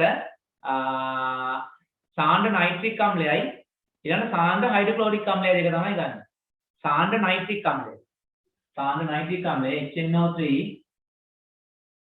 ඊළඟට HCl සාන්ද්‍ර නයිට්‍රික් අම්ලයයි හරි සාන්ද්‍ර නයිට්‍රික් අම්ලයයි සාන්ද්‍ර හයිඩ්‍රොක්ලෝරික් අම්ලයයි මෙන්න මේ දෙක 1:3 අනුපාතයට මිශ්‍ර කරනවා. 1:3 අනුපාතය දෙකම සාන්ද්‍රයව පරිස්සමින් කරන්න ඕනේ. මේක සාමාන්‍යයෙන් කරන්නේ වීදුරු භාජන වල තමයි මේක කරන්නේ. වීදුරු භාජන වෙනනම් ප්ලාස්ටික් බඳුන් තියෙනවා. ඒවා තමයි මේ වැඩේ කරන්නේ. එහෙම 1:3 අනුපාතයට මිශ්‍ර කරාට පස්සේ හැදෙන ප්‍රබල අම්ලය ඒක තමයි කියන්නේ රාජ අම්ලය. රාජ අම්ලය කියලා කියන්නේ අම්ල වලත් රජා. මෙයාට පුළුවන්කම තියෙනවා රත්තරන් ප්ලැටිනම් පවා දිය කරන්න. රත්තරන් ප්ලැටිනම් පවා මෙයාගේ දිය වෙනවා. සාමාන්‍යයෙන් මේ රත්තරන් ප්ලැටිනම් කියලා කියන්නේ ප්‍රතික්‍රියාශීලීතාව අඩුම ලෝහයක්නේ. එයා සාමාන්‍ය පරිසර තත්ත්වයට ඒ පවා ප්‍රතික්‍රියා කරන්නේ නැතුව ඉන්නේ. මේ එහෙම අය පවා දී කරන්න පුළුවන් රාජාංග. හරි. දැන් සල්ෆියුරික් අම්ලය ගමු. සල්ෆියුරික් අම්ලය ගත්තට පස්සේ සල්ෆියුරික් අම්ලය යොදා ගන්නා ප්‍රධාන වශයෙන් රසායනික පොහොර නිෂ්පාදනයේ. වලහද ඇමෝනියම් සල්ෆේට්, ට්‍රිපල් ෆොස්ෆේට් හරි. ඒ වගේ පොහොර වර්ග. ඔය දැන් පොහොර එන්නේ ගෙදරට පොහොර වර්ග එන්නේ. ඒ පොහොර ගේන කවර බෑග් වල ගහලා තියෙනවා සුපර් ෆොස්ෆේට්, ට්‍රිපල් ෆොස්ෆේට්, ඊළඟ ඇමෝනියම් සල්ෆේට් ඔය වගේ ගහලා තියෙන. ඒ යාගේ රසායන නම ගහලා තියෙනවා. මේ බෑග් එකේ පිටපැත්තේ ගහලා තියෙනවා. ගෙදර බලන්න පොහොර බෑග් තියෙනවා නම් දැන් මේ පන්ති වුණාට පස්සේ නිකන් පොහොර බෑග් ටිකක් කරන් දිග ඇරලා බලන්නකො. පොහොර බෑග් කියම ඔක්කොම පොහොර බෑග් නේ. සමහර අය පාන් පිටි කියන කවරනේ තියෙන්නේ. පොහොර බෑග් වෙනම තියෙනවා. අර ඒ පොහොර බෑග් එක දිග ඇරලා බලන්න. ඒවා තියෙනවා. ඔය පොහොර වර්ගයට අදාළ රසායනික නම ගහලා තියෙනවා. සමහරට සූත්‍රෙත් ගහලා තියෙනවා. රසායනික සූත්‍රේ පවා සමහරට ගහලා තියෙනවා. අපේ ගොවින් ඕව දන්නේ ඉංග්‍රීසි අකුරු ටිකක් ගහලා දෙනවා කියලා විතරයි දන්නේ. යන සූත්‍රයක් සමහර අය ගහලා තියෙනවා. හරිද? ඊළඟ බැටරි ඇසිඩ්. අපි කියන්නේ බැටරි අම්ල කියලා. බැටරි ඇසිඩ් කියලා කියන්නේ ඒක නිෂ්පාදනය කරන්නේ. ඒක නිෂ්පාදනය කරන්නේ සාන්ද්‍ර සල්ෆියුරික් අම්ලයට අවශ්‍ය ප්‍රමාණයට ජලය එකතු කරලා ඒක තනුක කරලා තමයි තනුක සල්ෆියුරික් අම්ලය බවට පත් කරගන්නේ. ඊළඟට සායම් වර්ග නිෂ්පාදනයට ඊළඟට ප්ලාස්ටික් වර්ග නිපදවන්න ඕම වගේ කාරණා වලට මේ සල්ෆියුරික් අම්ලය යොදා ගන්න. එතකොට සාන්ද්‍ර සල්ෆියුරික් අම්ලය කියන්නේ විජලන කාරකයක්. ඒ කියන්නේ එයා හරි ආසයි ජලයට. සාන්ද්‍ර සල්ෆියුරික් අම්ලයට වතුර දාන්නේ නැහැ. දන්නවද? සාන්ද්‍ර සල්ෆියුරික් අම්ලයට වතුර දැම්මොත් චටපටස් ගාලා පුපුරනවා. මෙහෙම සාන්ද්‍ර සල්ෆියුරික් අම්ලය තියෙනවා. ඔකට දැම්මොත් එහෙම ජලය වැඩි වුණේ වතුර බින්දුවක් දැම්මොත් චටපටස් ගාලා පුපුරනවා. ඒ කියන්නේ එයා හරි ආසයි ජලයට. එයා වේගෙන් ජලය ඇදලා ගන්න හදනවා. ඇදලා අරගන්න හදනකොට ජල අණු කැඩෙනවා. ජල අණු බිඳෙනකොට එයා පුපුරනවා. එහෙමනම් ඒ කියන්නේ එහෙමනම් කවදාවත් මතක තියාගන්න සල්ෆියුරික් විතර නෙමෙයි ඕනෑම ප්‍රබල අම්ලයකට එහෙම ඕනෑම අම්ලයකට වතුර දාන්නේ. හරි? ඒ කියන්නේ අම්ලයකට ජලය දාන්නේ නැහැ. ජලයට අම්ල දානවා. අපි දැන් අපේ තනුක සල්ෆියුරික් අම්ලය හදා ගන්න ඕනේ කියලා. මේන අම්ලය. අම්ලයට ජලය දාන්නේ නැහැ මේක වැරදි. එහෙනම් මොකද කරන්නේ? අපි ගන්නවා ජල බඳුන. මෙන්න ජලය. මේකට අපි අම්ලය දානවා දාන්නේ හිමීට මෙන්න මේ බීකරේම බීකරේ ගැට්ට දිගේ මෙහෙම වැක්කෙරෙන දාන්න. බීකරේ ගැට්ට දිගේ හිමීට වැක්කෙරෙන තමයි දාන්නේ. දාන ගමන් මේක වීදුරු කූරකින් කලකන්න ඕනේ. ඉක්මනට දිය වෙන්න. නැත්නම් එක තැනක අම්ල සාන්ද්‍රණය වැඩි වුණොත් ඒත් පුපුරනවා. එහෙනම් මතක තියාගන්න සාන්ද්‍ර අම්ලයක් අනුක කරන්ද කවදාවත් අම්ලයට ජලය දාන්නේ ජලයට තමයි අම්ලය ඉතා සුළු ප්‍රමාණයේ බැගින් එකතු කිරීම සිදු කරන්නේ. ඒකත් මතක තියාගන්න. හරි එතකොට සාන්ද්‍ර සල්ෆියුරික් අම්ලයට පුළුවන් විජලන කාරකයක්. ඒ කියන්නේ ජලය ආකර්ෂණය කිරීමේ හැකියාව තියෙනවා. එතකොට එයාට ඒ නිසා එයා යොදා ගන්නවා වායු වර්ග වියලන්න. වායු වර්ග වියලීම. ඒ කියන්නේ මෙන්න මෙහෙම දෙයක් තියෙනවා. දැන් අපි හිතමුකෝ ඔයාලට මම මතකද දන්නේ නැහැ. ප්‍රැක්ටිකල් වලදී මම කරලා තියෙනවා. අපි ගත්තොත් එහෙම අපි හයිඩ්‍රජන් වායු නිෂ්පාදනය කරනවා. මේක දාන HCl මේක දාන මැග්නීසියම් පටිකීපයක්. මේකෙන් පිට වෙනවා හයිඩ්‍රජන් වායුව. ටික වෙලාවක් යද්දී මෙහා රත් වෙනවා. මෙහා රත් වුණාට පස්සේ මෙහා රත් වෙලා අතින් අල්ලන්න බැරි ගමන් රත් වෙලා මෙහා නටනවා. මේ ඇතුලේ තියෙන ජලය පවා නටනවා. එතකොට හයිඩ්‍රජන් වායුවට අමතරව මෙහා කියනවා හුමාලය. හයිඩ්‍රජන් වායුව හුමාලය දෙකම පිට වෙනවා. දැන් මොන ප්‍රශ්නයක්? ඇයි දැන් අපි මේක එකතු කරගන්නකොට දැන් අපි හයිඩ්‍රජන් වායුව කියලා එකතු කරලා අපි බැලුමක් පුම්බන්න හදන්නේ කියලා. බැලුම පුම්බනකොට හයිඩ්‍රජන් වායුව කියලා එකතු කරාට ඇතුලේ බැලුම ඇතුලේ හුමාලයක් තියෙනවා. ටික වෙලාවක් යනකොට අපිට පේනවා බැලුම ඇතුලේ චූටි වායු චූටි ජල බිඳු ගොඩක් තැන්පත් වෙනවා. චූටි ජල බිඳු ගොඩාක් තැන්පත් වෙනවා අපිට පේනවා. ඒතකොට බැලුම උඩ යන්නේ ඇයි? ඇතුලේ වතුරක් තියෙනවානේ බරයි. මේ වගේ වෙලාවකදී අපිට මේ මෙතනින් නිකුත් කරන වායුව කෙලින්ම ගන්න නැතුව අපි මේකට ඇබයක් ගහනවා. මේකට අපි ඇබයක් ගහනවා. ඇබයක් ගහලා මේකට ගහනවා වීදුරු කූරක්. වීදුරු කූරක් ගහලා අපි මෙහෙම කරනවා. අපි මෙයාව යවනවා මෙන්න මේ වගේ කොටසක් උපකරණයක් තුලින්. මොකක්ද දන්නවද? අපි ගන්නවා මෙහෙම බඳුනක්.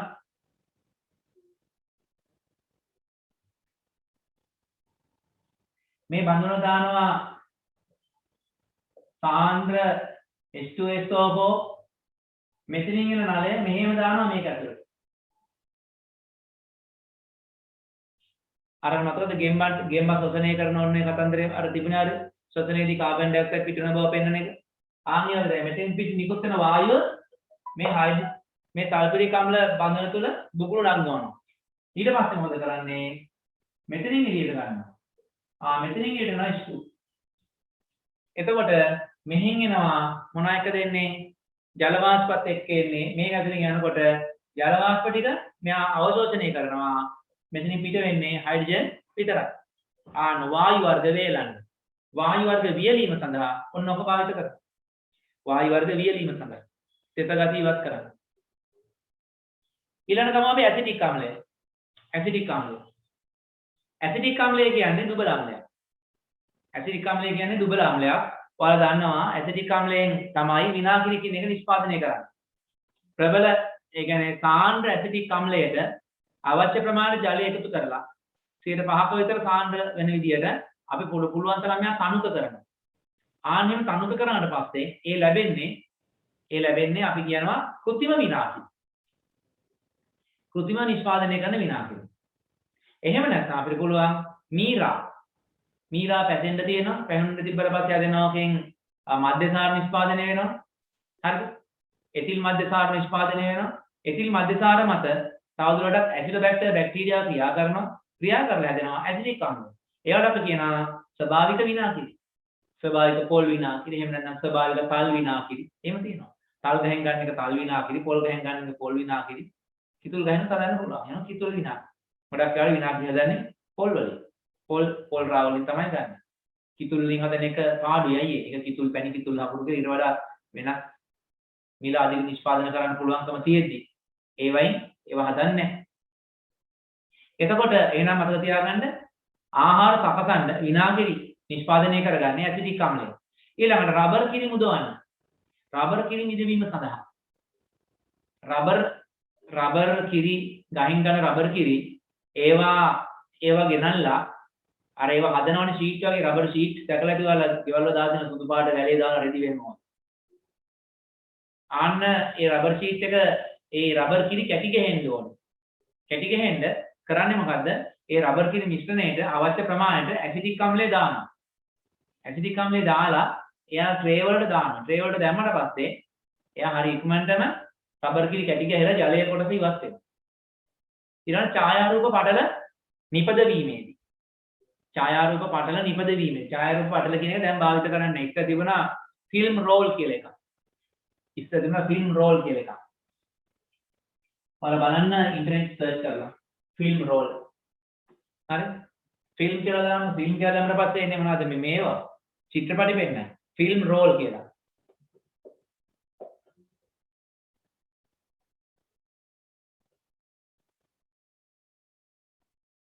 Film Rolls.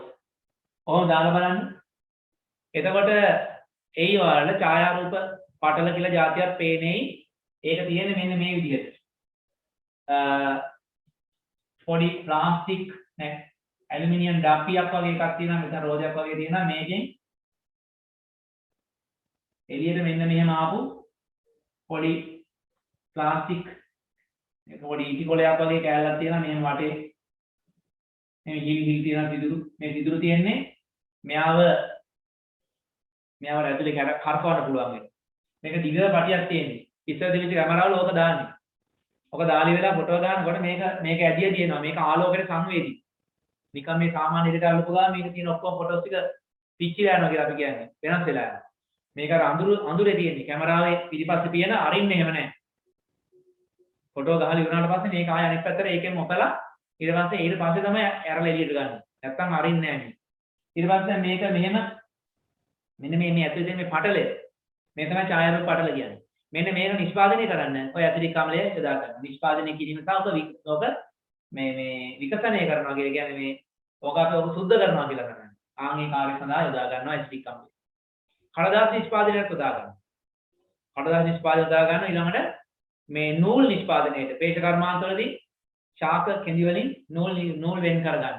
නූල් නිෂ්පාදනය කිරීමේදී ශාක වලින් මේ කෘතිම මේක ශාකයෙන් නූල් නිෂ්පාදනය ගන්න බෑ මොකද ඇසිටික් අම්ලය දාපු ගමන් අර සෙලියුලෝස් දාම කැඩෙනවනේ මේ කෘතිම නූල් නිෂ්පාදනය කිරීම සඳහා ඇසිටික් අම්ලය භාවිත කරනවා එහෙනම් දැන් ඔන්න අපි අම්ල වර්ග තුනක භාවිතයෙන් ඉගෙන ගත්තා හයිඩ්‍රොක්ලෝරික් අම්ලය සල්ෆරික් අම්ලය සහ ඇසිටික් අම්ලය ඔන්න දැන් තුනක් ඉගෙන ගත්තා දැන් එතකොට මේක ප්‍රශ්නයක් විදිහට මම ඔයාලට දෙනවා මේක ප්‍රශ්නයක් විදිහට ඔයාලට දෙනවා ඔය ටික ඔයාලා තනියෙන් ලියා ගන්න ඕනේ හරි ලියන්න මෙන්න මෙහෙම පහත දැක්වෙන අම්ලවල ප්‍රශ්නයක් තියාගන්න පහත දැක්වෙන අම්ලවල භාවිත අවස්ථා මොනවාද පහත දැක්වෙන අම්ලවල භාවිත අවස්ථා මොනවාද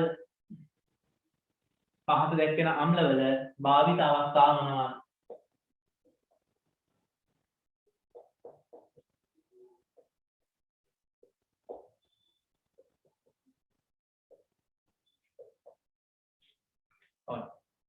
භාවිත අවස්ථා මොනවාද? HCl, H2SO4, C3COOH. හරි අපි ඊළඟ ප්‍රශ්න පටන් ගමු බස්ම. සරලව කියන්න යනවා ඉක්මනට. බස්මයක් කියලා කියනවා දැන් අපි ආම්ලයක් කියලා කිව්වේ ජලීය මාධ්‍යයේදී හයිඩ්‍රජන් ධනායන H ධනායන නිකුත් කරන රසායන ද්‍රව්‍ය වලට අපි කිව්වා අම්ල කියලා. එතකොට ජලීය මාධ්‍යයේදී ඒ මාධ්‍යයට OH ඍණායන දාස් කරනවා නම් කවුරු හරි හයිඩ්‍රොක්සිල් අයන එහෙම නැත්නම් OH ඍණායන OH ඍණායන එහෙම නැත්නම් හයිඩ්‍රොක්සිල් අයන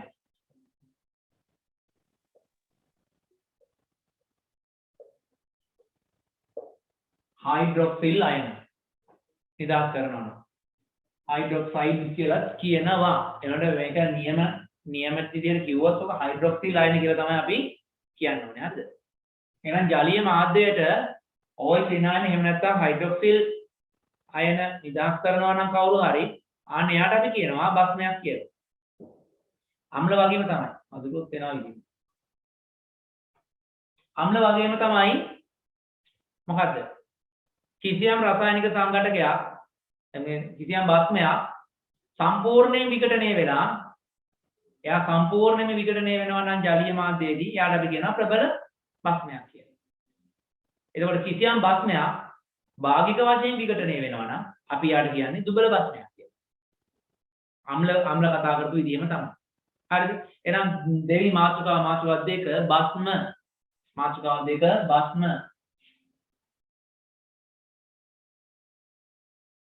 මාතෘකාව දෙක බස්මට ලියන්න. ජලීය ද්‍රාවණයක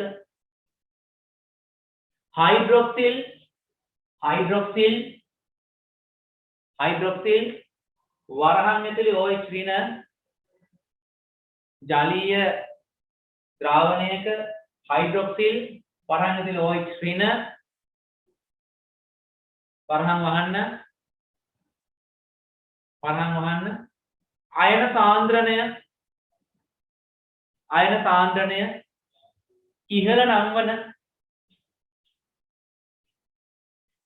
අයන සාන්ද්‍රණය ඉහළ නංවන රසායනික සංයෝගයක් ජලීය ද්‍රාවණයක හයිඩ්‍රොක්සිල් වරහන් ඇතුලේ OH ඍණ වරහන් පිටින් අයන සාන්ද්‍රණය ඉහළ නංවන රසායනික සංයෝගයක් බස්මයකි.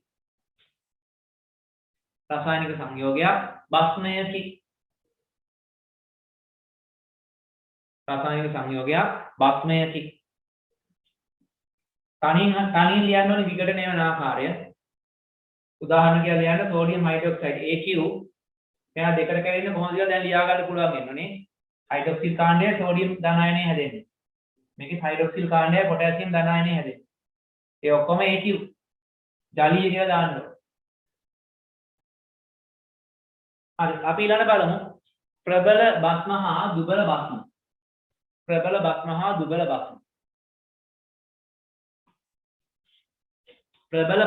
මාතෘකාව ප්‍රබල බස්ම. දැන් ප්‍රබල අම්ලයේදී නම් අපි දක්වන මොකද්ද? ජලීය ද්‍රාවණයේදී සම්පූර්ණයෙන් විඝටනය වෙනවා නම් ප්‍රබල අම්ල. එහෙනම් මේකත් එහෙමයි. ජලීය ද්‍රාවණයේදී පූර්ණ ලෙස අයනීකරණය වෙනවා නම් අනේවට කියනවා අපි ප්‍රබල බස්ම කියලා කියනවා. ජලීය ද්‍රාවණයේදී පූර්ණ ලෙස අයනීකරණය වෙනවා නම් අපි කියන එයාට ප්‍රබල බස්මයක් කියලා. හරි. ලියන්න ප්‍රබල බස්ම කියන එකට ජලීය ද්‍රාවණයේදී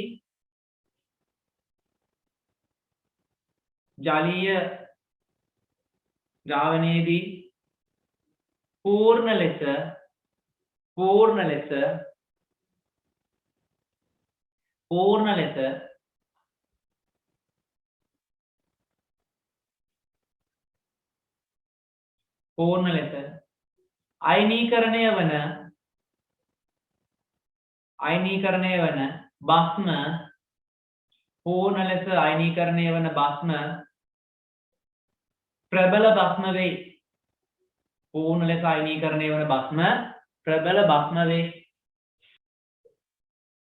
පොඩ මතක තියාගන්න මේ සාමාන්‍යයෙන් ඉස්සෙල්ලා ධන අයන ටික ලියන්නේ ඊට පස්සේ තමයි ඍණ අයන ලියන්නේ.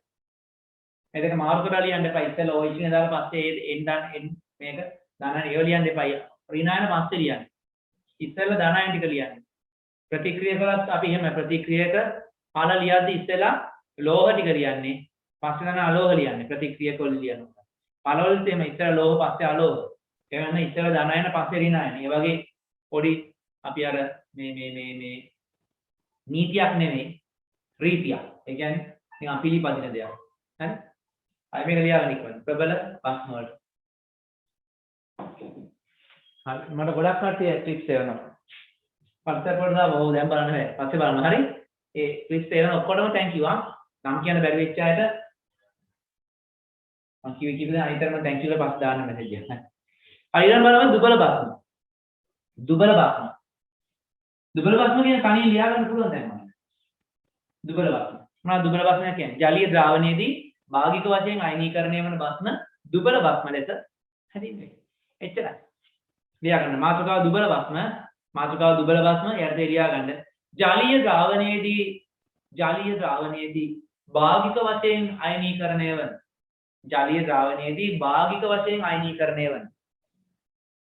ජලීය ද්‍රාවණයේදී භාගික වශයෙන් අයනීකරණය වන බස්ම දුබල බස්ම වේ. ජලීය ද්‍රාවණයේදී භාගික වශයෙන් අයනීකරන බස්ම දුබල බස්ම වේ. හරි. දුබල බස්මට උදාහරණය තමයි ඇමෝනියා ද්‍රාවණය. ඇමෝනියා ද්‍රාවණය කියන්නේ ඇමෝනියා වායුව ජලය තුලින් යවුවට පස්සේ දිය වෙලා මේක මේ හැදෙනවා ඇමෝනියම් හයිඩ්‍රොක්සයිඩ් කියලා කිව්වට වැරදක් නැහැ. හරි. ඇමෝනියා සහ හයිඩ්‍රොක්සිල් අයන එකට එකතු හැදෙනවා NH4OH. NH4OH. අපි මේක කියන්නේ ඇමෝනියා ද්‍රාවණය. මේක භාගික වශයෙන් තමයි විකටණය වෙන්නේ. එහෙනම් උදාහරණ ලියන්න ඇමෝනියා ද්‍රාවණය. ඇමෝනියා ද්‍රාවණය වරහන් මේක දාගන්න NH4OH. ඇමෝනියා ද්‍රාවණය. ඇමෝනියා ද්‍රාවණය. Aluminium hydroxide.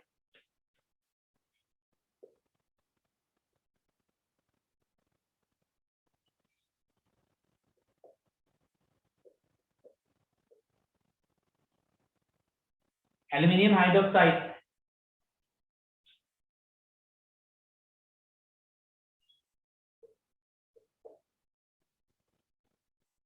Aluminium hydroxide.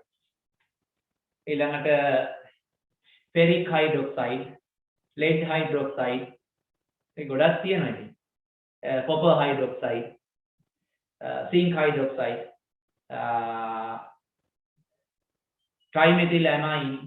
trimethylamine, ඊළඟට methylamine. ඒ ඔක්කොම දුබල භාස්ම. ඒවා ඉතින් ඔක්කොම ලියා ගන්න ඕනේ ඇලුමිනියම් හයිඩ්‍රොක්සයිඩ් එක හරි. lead hydroxide කියන lead hydroxide. මම සමාදම් මේකට lead hydroxide. හරි PbOH twice. PbOH twice. lead hydroxide. ඊළඟ ferric hydroxide. ferric ඉක් කියලා එන්නේ. ඉක් කියලා කියන්නේ වැඩි. ඒ කියන්නේ සංයුතා වැඩි. ඒ කියන්නේ සංයුතා 3. ferrous කිව්වොත් සංයුතාව අඩු එක 2. මේ ferric hydroxide. يعني FeOH twice. ඔයත් යා copper hydroxide එකත් අපි ගන්න ඕනේ CuOH twice අද මේ පාට ලියා ගන්න කමක් නැහැ මේවා ඊළඟ බලමු අපි භාස්මවල ගුණ මේක ලියා ගන්න අතරේ මම කියන්නේ තාම භාස්මවල ගුණ දැන් භාස්මයක් අපි අතින් ඇල්ලුවොත් නිකන් ලෙස්සනවා සෙවල වගේ ගතියක් දැනෙනවා ලිස්සන සුළු ස්වභාවය ඒ භාස්මවල තියෙන එක ගුණයක් ඊළඟට භාස්ම අම්ලයක් එක්ක ප්‍රතික්‍රියා කරොත් අනිවාර්යෙන් ජලය හා ලවණ හදනවා. ඒ ඊළඟ ගුණය. ඔන්න දෙකක් තිබුණා. අතින් ස්පර්ශ කරොත් ලිස්සන සුළු ස්වභාවය, සෙවල වගේ ස්වභාවයක් අතර දැනෙනවා. ඒ සෙවල වගේ ස්වභාවයක් අතර දැනෙන හේතුව මොකක්ද දන්නවද? ඒ සෙවල වගේ ස්වභාවයක් අතර දැනෙන හේතුව තමයි අපි අතේ සබන් ගෑවොත් සෙවල වගේ. සබන්. ඒතකොට අපේ අතේ තියෙන මේද තෙල් වගේ ගතියක් තියෙනවනේ. අර භාස්මය ඒවත් එක්ක එකතු වෙලා සබන් හැදෙන්නේ කොහොමද? සබන් හැදෙන්නේ මේදයට එක්ක භාස්ම එකතු වෙලා හැදෙන්නේ. මේක ලවණයක් හැදෙන්නේ. භාස්මික ගුණ තියෙන ලවණයක් හැදෙන්නේ. ඒක තමයි අපි සේදුම් කාර්යයක් විදිහට ගන්න. මොකද අර භාස්මයේ අතේ ගෑවුනම ඒ අතේ තියෙන මේද කොටස් එක්ක අර එකතු වෙලා සබන් වගේ දෙයක් හැදෙනවා. ඒක අපිට සෙවල ගතියක් දැනෙනවා. ඒක හොඳ නැහැ. මොකද මේ සෝඩියම් හයිඩ්‍රොක්සයිඩ් වගේ දෙයක් අතින් එහෙම ඇල්ලුවොත් එහෙම අර තුවාලක් වෙන්නේ ඒකයි. එන මේද කොටස් එක්ක ප්‍රතික්‍රියා කරගෙන මේක විකාශනය වීගෙන යනවා. කොච්චර වතුරින් හේතුවත් අර සෙවල ගතිය දැනෙනවා. ඉතින් හොඳට ඒකේ අනකම් හොදන්න. සබන් දාලා හේතුවට වැඩක් නැහැ. හොඳ වැඩේ තමයි දෙහි ටිකක් අරන් අතුල්ලන්න. විනාඩි ටිකක් අරන් ගෑවන ටක් ගාලා අම්ල එක්ක ප්‍රතික්‍රියා කරලා උදාසීන වෙලා භස්මය අයින් වෙනවා. අපේ ඇඟේ භස්මයක් ගෑවුනොත් එහෙම කරන්න පුළුවන් හොඳම දේ තමයි මේ විනාඩි ටිකකින් හරි දෙහි වලින් හරි අතුල් හොදන්න. ඒක හරියට. අම්ලයක් ගෑවුනම භස්මයෙන් හොදන්න එපා. ඇයි ඒ? අම්ලයක් ගෑවුනොත් භස්මයෙන් හොයදුනොත් එහෙම මොකද වෙන්නේ? එතකොට ඊට වඩා පොඩි හානියක් වෙන්න පුළුවන්. මොකක් නිසාද? භස්මය වගේ භස්මය අතත් එක්ක ප්‍රතික්‍රියා කරන්න පුළුවන්. ඒ නිසා අම්ලයක් ගෑවුනොත් හොඳම දේ තමයි අම්ල ඉතා හොඳින් ජලයේ දී වෙනවා. ඒ නිසා ගලායන පිළිතුරු ජලයට අත ඇල්ලුවම හරි. හරිනම් භස්මවල ගුණ තමයි එකක්. අතේ ගෑවුනොත් එහෙම ඉස්සන සුළු ස්වභාවයක්, සෙවල ස්වභාවයක්, සෙවල ගතියක් අපිට දැනෙනවා. අනිත් එක තමයි අම්ල සහ භස්ම එකට. ඒ කියන්නේ භස්මයක් අම්ලයක් එක්ක ප්‍රතික්‍රියා කරලා ලවණයක් සහ ජලය සාදනවා. ඒක භස්ම වල පුළුවන් රතු ලිට්මස් නිල් කරන්න. රතු ලිට්මස් නිල් කරන්න පුළුවන්. pH කඩදාසි වලට තදකොළ නිල් දම් කියන වර්ණ පරාසය ලබා දෙන්න පුළුවන්. පිනොත් වලින් වලට තද රෝස පාටක් ලබා දෙන්න පුළුවන්. මෙතිල් ඔරෙන්ජ් වලට කහ වර්ණය ලබා දෙන්න පුළුවන්. කහ වර්ණ. හරි. එතකොට මේ බස්මත් වර්ග දෙකක් තියෙනවා. ජලයේ ඉතා හොඳින් දිය වෙන බස්ම තියෙනවා. ජලයේ ඉතා හොඳින් දිය වෙන. ඒ කියන්නේ වතුර දැම්මට පස්සේ හොඳට දිය වෙනවා.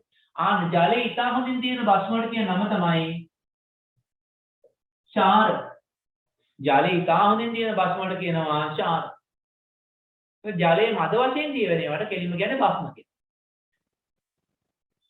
දැන් අපි ගත්තොත් එහෙනම් මැග්නීසියම් හයිඩ්‍රොක්සයිඩ් වගේ දෙයක් ගත්තොත් එහෙම මිල්ක් ඔෆ් මැග්නීසියා කියන්නේ අර ඔයාලා අර බඩේ දෙයකට බොන්නේ අර හැන්දට අරන් කිරි එකක් වගේ එකක් ක්‍රීම් එක වගේ දියරයක් බොනවනේ. මේ මැග්නීසියම් හයිඩ්‍රොක්සයිඩ් ඒකේ තියෙන ඇලුමිනියම් හයිඩ්‍රොක්සයිඩ් එකක් තියෙනවනේ. ඒවා දිය වෙන්නේ නැහැ හොඳට. ඒවා සම්පූර්ණයෙන් ජලයේ දිය වෙන්නේ නැහැ. හොඳටම දිය වෙන්නේ නැහැ. ඒවා යන්තම් ඒ කියන්නේ මද වශයෙන් ජලයේ දිය වෙනවා. මේ මතක තියාගන්න මද වශයෙන් ජලයේ දියවීම සහ සම්පූර්ණ ජලයේ දියවීම කියන එක මේ ප්‍රබල බස්ම දුබල බස්ම වලට එක සම්බන්ධ කරගන්න එපා. බස්මේ ප්‍රබලද දුබලද කියලා කියන්නේ එයා විඝටනය වෙන ආකාරයෙන්, අයනීකරණය වෙන ආකාරයෙන්. සම්පූර්ණයෙන් අයනීකරණය වෙනවා නම් ප්‍රබල බස්මයක්. භාගිකව අයනීකරණය වෙන අර ප්‍රතිවර්තන ඒක දුබල බස්මයක්. දුබල බස්මත් ජලයේ හොඳට දියෙන්න පුළුවන්. ප්‍රබල බස්මත් ජලයේ හොඳට දියෙන්න පුළුවන්. ප්‍රබල බස්ම තියෙනවා ජලයේ මද වශයෙන් තියෙනවා. දුබල බස්මක් තියෙනවා ජලයේ මද වශයෙන් තියෙනවා. එහෙම වෙන්න පුළුවන්. හරිද? දැන් මේ ජලයේ හොඳටම දිය වෙනවා නම් අපි අර කියනවා ක්ෂාරයක් කියලා. ජලයේ හොඳට දිය වෙන්නේ නැත්නම් බස්ම කියලා තමයි කියන්නේ. හරිද? එතකොට අපි දන්නවා ඒතර බස්ම වලට උදාහරණ නම් අපි දැන් ලියාගත්තනේ කලින් නේද? හරි එහෙනම් ඊළඟ ප්‍රශ්නයක් විදිහට මම දෙනවා මේක බස්ම වල ಗುಣ මොනවාද? ඔන්න ඊළඟ ප්‍රශ්නේ බස්ම වල ಗುಣ මොනවාද? ඔක ලියා ගන්න දෙන එක අපරාධනේ වෙලා. බස්ම වල ಗುಣ මොනවාද?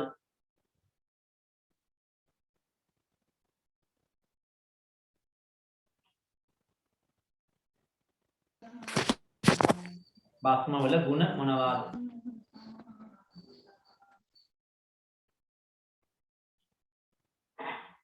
බස්ම වල ಗುಣ මොනවාද?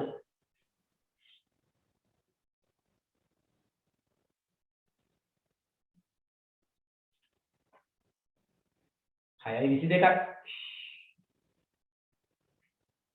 හරි ඊළඟ බලමු අපි බස්ම වල භාවිතයන්. බස්ම වල භාවිතයන්. අපි නිතරම භාවිත කරන වෙන බස්ම කීපයක් ක්‍රමයක් බලන්න යා. නිතරම භාවිත කරන බස්ම කීපයක් බලනවා.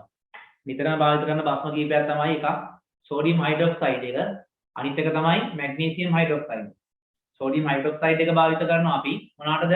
සබන් නිෂ්පාදනය කරන්න, කඩදාසි නිෂ්පාදනය කරන්න, කෘත්‍රිම සේද හා සායම් මාර්ග නිෂ්පාදනය. සබන් නිෂ්පාදනයේට ඕනේ සෝඩියම් හයිඩ්‍රොක්සයිඩ්. සබන් නිෂ්පාදනය කරන්නේ සත්ව හෝ මේද තෙල්, සත්ව හෝ ශාක තෙල් සමග සෝඩියම් හයිඩ්‍රොක්සයිඩ් මිශ්‍ර කරලා රත් කරන්න. එතකොට සබන් හැදෙනවා. ඒක ඔයාලා ඉන්ටර්නෙට් එකේ බලන්නකෝ කොහොමද how to make soap කියලා සර්ච් කරලා බලන්නකෝ. එතකොට ඔයාලට පෙනෙයි සෝඩියම් හයිඩ්‍රොක්සයිඩ් කඩේ තියෙනවා මේ මොනවාද කෝස්ටික් සෝඩා. ඔය හાર્ඩ්වෙයාර් වල තියෙනවා. ඒ හાર્ඩ්වෙයාර් වලින් ගත්තා නම් සෝඩියම් හයිඩ්‍රොක්සයිඩ් පැකට් එකක්, කෝස්ටික් සෝඩා පැකට් එකක් ගත්තා නම් ග්‍රෑම් 100ක් දෙකද රුපියල් 150ක් විතර වගේ වෙන්නේ. ඒක දිය කරන්න ඕනේ පිරිසුදු ජලය. කියන්නේ ෆිල්ටර් කරපු වතුරේ. ෆිල්ටර් කරනවා කියන්නේ කඩෙන් ගන්න ලීටර් රුපියල් 2යි කියලා ආන්ගේ වතුර. එහෙම නැත්නම් බෝතල් කරපු වතුරේ. ප්ලාස්ටික් භාජනයක දිය කරන්නේ. වීදුරු භාජන දිය කරන්නේත් නැහැ, ලෝහ බඳුන් දිය කරන්නේත් නැහැ. මොකද සෝඩියම් හයිඩ්‍රොක්සයිඩ් වීදුරුත් එක්ක ප්‍රතික්‍රියා කරනවා. ඒ නිසා ප්ලාස්ටික් භාජනයක දිය කරන්න ඕනේ කියලා දින ප්‍රමාණය ජලය දාන්න. ඊට පස්සේ තාච්චියක් එහෙම නැත්නම් තාච්චියක් හොඳයි. තාච්චිය ඇලුමිනියම් නෙමෙයි යකඩ තාච්චියක් වෙන්න ඕනේ. යකඩ තාච්චි තියෙනවා. චීනත් චට්ටි කියලා. ඒ චීනත් චට්ටි තාච්චියක් අරගෙන ඒකට පොල් තෙල් දාලා රත් කරන්න ඕනේ. පොල් තෙල් ටික භාගයට රත් වීගෙන එනකොට අර දිය කරපු සෝඩියම් හයිඩ්‍රොක්සයිඩ් ටික දාලා කූරු ගන්නවා. ටිකලාගේ දානකොට ටිකක් සුදු පාට වෙලා එනවා මේ. ටිකක් කූරු ගන්නකොට සුදු පාට ක්‍රීම් එක වගේ එනවා. ආන්නේ වෙලාවට අරගෙන අච්චු වලට දාන්න. කඩදාසි අච්චු හරි එහෙම නැත්නම් ප්ලාස්ටික් අච්චු හරි මොනවා හරි දාන්න. දාලා හයි වෙන්න තියෙනවා. ඒක තමයි සබන්. සෝඩියම් හයිඩ්‍රොක්සයිඩ් නැතුව පොටෑසියම් හයිඩ්‍රොක්සයිඩ් ගත්තා නම් ඇඟේ ගන්න තමයි. සෝඩියම් හයිඩ්‍රොක්සයිඩ් ගත්තම රෙදි සෝදන තමයි. කරලා බලන්න පුළුවන් අය. හරි එතකොට සෝඩියම් හයිඩ්‍රොක්සයිඩ් ගන්නවා, සබන් නිෂ්පාදනයට ගන්නවා, කඩදාසි නිෂ්පාදනයට ගන්නවා, કૃතිම සේද නිෂ්පාදනයට ගන්නවා, ඊළඟට සායම් වර්ග නිපදවන්නත් ගන්නවා. එතකොට ප්‍රබල භස්මයක් නෙමෙයි. රසායනාගාර ක්‍රියා කටයුතු වලදී, විද්‍යාගාරවලදී ප්‍රබල භස්ම ඕන කරන එක එක ප්‍රතික්‍රියා වර්ග තියෙනවා. ඒවට මේ සෝඩියම් හයිඩ්‍රොක්සයිඩ් එක යොදා ගන්නවා. ඊළඟට පෙට්‍රෝලියම් නිෂ්පාදනය කිරීමේදී පිරිපහසු කරනවානේ. පෙට්‍රෝලියම් පිරිපහසු කිරීම කියලා එකක් කරනවා. මතකද අපි ඉගෙන ගත්ත අර භාගික ආසවණය? ඒ වගේ. ඒ අවස්ථාවේදී මේ සෝඩියම් හයිඩ්‍රොක්සයිඩ් අවශ්‍ය වෙනවා. එනවනේ සෝඩියම් හයිඩ්‍රොක්සයිඩ් වල භාවිතය. ඊළඟ මැග්නීසියම් හයිඩ්‍රොක්සයිඩ්. ඊළඟ magnesium hydroxide.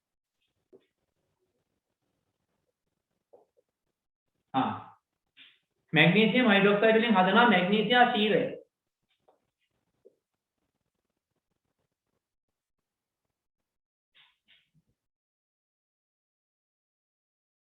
milk of magnesia ශීරය. අර ગેස්ට්‍රයිටිස් හැදෙනාට පස්සේ ඔයාලා හපලා කන තඩි පෙත්තක් තියෙනවා. තැඹිලි පාට, රෝස පාට, කොළ පාට, ටිකක් අමුතු රසක් එන පෙත්තක්. මොකක් කෑවට පස්සේ ඔන්න හරියනවා. එහෙම නැත්නම් තියෙනවා අර ගැවිස් කෝන් වගේ තියෙනවානේ. මට මතක නැහැ එක එක නම් වර්ගවලින් තියෙනවා. ආන සුදු පාට වගේ වීදුරු බෝතල් වලින් තියෙනවා. මේ හැන්දට ගත්තම ක්‍රීම් එකක් වගේ එන්නේ. ඒකෙන් හැන්දක් බිව්වම ටිකලා කැදි බඩේ දැවිලි ටික නැති වෙලා යනවා. ඇයි ඒ අපි බොන්නේ මැග්නීසියම් හයිඩ්‍රොක්සයිඩ් එක. සමහරවිට ඔක ඇලුමිනියම් හයිඩ්‍රොක්සයිඩ් එකක් තියෙන්න පුළුවන්. උදරේ දැවිල්ල එන්නේ උදරේ ආම්ලික ස්වභාවය එන්නේ හයිඩ්‍රොක්ලෝරික් අම්ලය නිසා. උදරේ තියෙන හයිඩ්‍රොක්ලෝරික් අම්ලය. එතකොට අපි මේකට මේ භස්මයක් බිව්වම මොකද වෙන්නේ? ඒ භස්මය දීපු ගමන්ම අර අම්ලයේ භස්මයේ ප්‍රතික්‍රියා කරලා අම්ලය උදාසීන වෙලා ජලය හා ලවණය හදනවා. එතකොට මොකද වෙන්නේ? බඩේ තිබිච්ච දැවිල්ල ගතිය ආම්ලික ස්වභාවය නැති වෙලා යනවා. හැබැයි එහෙම කියලා මතක තියාගන්න කැල්සියම් හයිඩ්‍රොක්සයිඩ් කියන්නේ හුණු, සෝඩියම් හයිඩ්‍රොක්සයිඩ් කියන්නේ මොනවාද මේ කෝස්ටික් සෝඩා. ඒව එහෙම බොන්න යන්නේ නැහැ. ඇයි ඒ? ඒව බිව්වොත් මොකද වෙන්නේ? ඒවා තර වැඩි. ඒව බිව්වොත් එහෙම උදරයට ගිහිල්ලා මොකද වෙන්නේ? ආම්ලික බව නැති වෙලා යයි. ඊට පස්සේ අධික වාස්මික බව නිසා උදරේ පටක තුවාල වෙලා නැති ලෙඩක් ඇති. ඒතකොට ඒ සඳහා ගන්න එකම දේ තමයි මැග්නීසියා ශීරය, මැග්නීසියම් හයිඩ්‍රොක්සයිඩ්. මේකත් එක්ක ඇලුමිනියම් හයිඩ්‍රොක්සයිඩ් එකක් මිශ්‍ර කරලා තියෙනවා සමහරවිට. හරිද? එතකොට මේ මැග්නීසියම් හයිඩ්‍රොක්සයිඩ් යොදා ගන්නවා සීනි කර්මාන්තයේදී සීනි පිරිපහසු කරන්න. සීනි කර්මාන්තයේදී සීනි පිරිපහසු කරන්න දන්නවා. එතකොට ඔය සුගරයේ ඉන්න කට්ටිය දන්නවා. සුගර් කම්පැනි එකේ ඉන්න කට්ටිය දන්නවා. ඔය ෆැක්ටරි ඇතුළට ගියොත් එහෙම එක තැනක් තියෙනවා. හරිද? එක තැනක් තියෙනවා බලන්න. මට තැන හරියට නම වශයෙන් කියන්න තේරෙන්නේ නැහැ මට. මේ මම ඔක හිතපු කෙනානේ. මම දකින්න හොඳට මම දැකලා තියෙනවා කොච්චරවා. ඒකේ තියෙනවා එක තැනක් තියෙනවා අර සීනි කැට හැදිලා මොලෑසස් එක්ක. ඒ කියන්නේ අපද්‍රව්‍ය සහිත ද්‍රාවණයත් එක්ක සීනි කැට මිශ්‍රණයක් තියෙනවා. ඒ මිශ්‍රණයට එක තැනකින් චූටියට බින්දු අලුහුණු දිය කරලා එකතු කරනවා. චූටි බටයක් වගේ එකකින් මෙහෙම බටයක් වගේ එකකින් ඇවිල්ලා මෙහෙම අලුහුණු බින්දු නිකන් චූටියට චුරු ගාලා වැක් කරනවා අලුහුණු. අරක කැරකෙනවා. අලුහුණු තියෙනවා. ඉතින් සමාගෙම ඉන්න කට්ටිය ෆැක්ටරි ඉන්න කට්ටිය අහලා බලන්න අලුහුණු දානවා නේද කියලා. ඒ දාන්න ඕනේ හරිනම් මැග්නීසියම් හයිඩ්‍රොක්සයිඩ්. මැග්නීසියම් හයිඩ්‍රොක්සයිඩ් නිල අධිකයි. ඒක ඖෂධයක් විදිහට ගන්න එකනේ. ඒක හොයන්න අමාරුයි නිල අධිකයි. මැග්නීසියම් හයිඩ්‍රොක්සයිඩ් වෙනකොට ඊට පස්සේ ළඟමින් කෙනා තමයි කැල්සියම් හයිඩ්‍රොක්සයිඩ්. ඒක අඩු උඳකට ගන්න පුළුවන්. ඒ නිසා යා කරන්නේ මොකද්ද? ඔය ලයින්ස් මේ දානවා කියලා කියන්නේ. හරිද මේ අලුහුණු අරගෙන දිය කරලා පක් කරනවා. ප්‍රශ්නයක් නැහැ මැග්නීසියම් හයිඩ්‍රොක්සයිඩ් වලින් කරන දේම කැල්සියම් හයිඩ්‍රොක්සයිඩ් එකකින් කරනවා. එතකොට මොකද වෙන්නේ? පිරිසුදු වෙනවා. ඔයාලා මෙන්න මේක කරලා බලන්න නිකමට. ඔයාලා ළඟ අලුහුණු තියෙනවා. අලුහුණු ටිකක් එහෙම නැත්නම් විට කන්න ගන්න හුණු තියෙනවා. ඒ දෙකේම තියෙන මැග්නීසියම් හයිඩ්‍රොක්සයිඩ්, කැල්සියම් හයිඩ්‍රොක්සයිඩ්. මඩ වතුර භාජනයකට අලුහුණු චුට්ටක් දාලා පොඩ්ඩක් දිය කරන්න. එහෙම නැත්නම් හුණු ටිකක් දාලා පොඩ්ඩක් දිය කරලා කියලා කියන්න. මඩ වතුර භාජන දෙකක් ගන්න. මඩ වතුර භාජන දෙකක් ගන්න. අරගෙන එකකට අලුහුණු ටිකක් දිය කරලා දාන්න. අනිත් එකට මොකුත් දාන්න නැතුව කලතල දිගට තියන්න. හොඳට කලත්තන්න දෙකම තියලා තියන්න.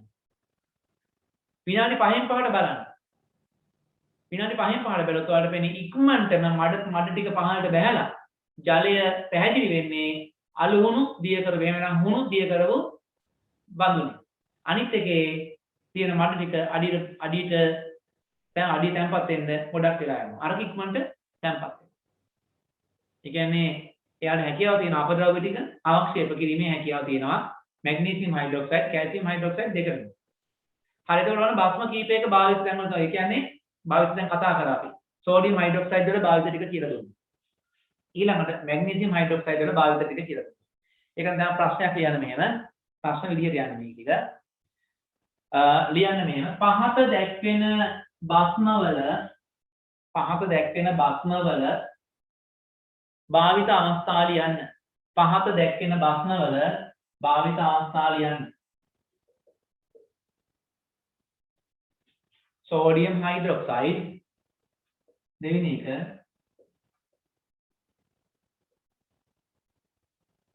magnesium hydroxide sodium hydroxide අනිත් එක magnesium hydroxide ලවණයක් කියලා කියනවා අපි අම්ලයක් බස්මයක් එකතු වෙලා ප්‍රතික්‍රියා කරාම හැදෙන අලුත් රසායනික සංඝටක ලවණයට අමතර දෙන්නේ අම්ලයකුත් හැදෙනවා ජලයක් හැදෙනවා එහෙනම් අම්ලයක් බස්මයක් ප්‍රතික්‍රියා කරලා ලවණ හැදෙනවා. සමහර අපි ගමු ලවණ වර්ග හැදෙනකොට සමහර ලවණ උදාසීනයි. ඒ කියන්නේ මෙහෙම. ප්‍රබල බස්මෙකුයි ප්‍රබල අම්ලෙකුයි නම් ප්‍රතික්‍රියා කරේ. දෙන්න ප්‍රබල බස්ම ප්‍රබල අම්ල නම් ප්‍රතික්‍රියා කරේ. හැදෙන්නේ උදාසීන. හැදෙන්නේ උදාසීන ලවණයක්. ආයෙ ලියනවා. ප්‍රබල අම්ලයක් එක්ක ප්‍රබල බස්මයක් ප්‍රතික්‍රියා කරාම හැදෙන්නේ උදාසීන ලවණයක්. හේතුව තමයි ඇයි මෙයාගේ ප්‍රබල අම්ලයක් නිසා එයාගේ H ධනායන සියල්ලම මුදා හරිනවා. ප්‍රබල බස්මයන් නිසා OH ඍණායන සියල්ලම මුදා හරිනවා. එතකොට මොකද වෙන්නේ? H ධනායන සියල්ලයි OH ඍණායන සියල්ලයි දෙක එකතු වෙලා ජලය හැදෙනවා. එතකොට H ධනායනක් නැහැ, OH ඍණායනක් නැහැ. ඒ කියන්නේ උදාසීන. H ධනායන වැඩියෙන් තිබ්බොත් තමයි ආම්ලික ගුණය එන්නේ. OH ඍණ වැඩියෙන් තිබ්බොත් තමයි ප්‍රාස්මික එන්නේ. එතකොට අම්ලයයි බස්මයයි දෙකම දුබල වුණොත් එහෙම නෑ අම්ලයයි බස්මයයි දෙකම ප්‍රබල වුණොත් එහෙම මොකද වෙන්නේ උදාසීන ලවණයක් හැදෙනවා බැරිලා මෙහෙම වුණොත් එහෙම ප්‍රබල අම්ලත් එක්ක දුබල බස්මයක් ආවොත් දැන් ඒක මොකද වෙන්නේ අම්ලයේ මගින් H ධනායන ගොඩාක් දානවා මෙයා දාන්නේ OH ඍණායන චුට්ටක් එතකොට මොකද වෙන්නේ? මේ OH ඍණායන සියල්ලම මෙයාගේ H ධනායන මගින් උදාසීන වෙනවා. හැබැයි මේ අම්ලයෙන් වැඩිපුර H ධනායන ටිකක් මේක ඉතුරු වෙනවා. එතකොට හැදෙනවා ආම්ලික ගුණ සහිත ලවණය.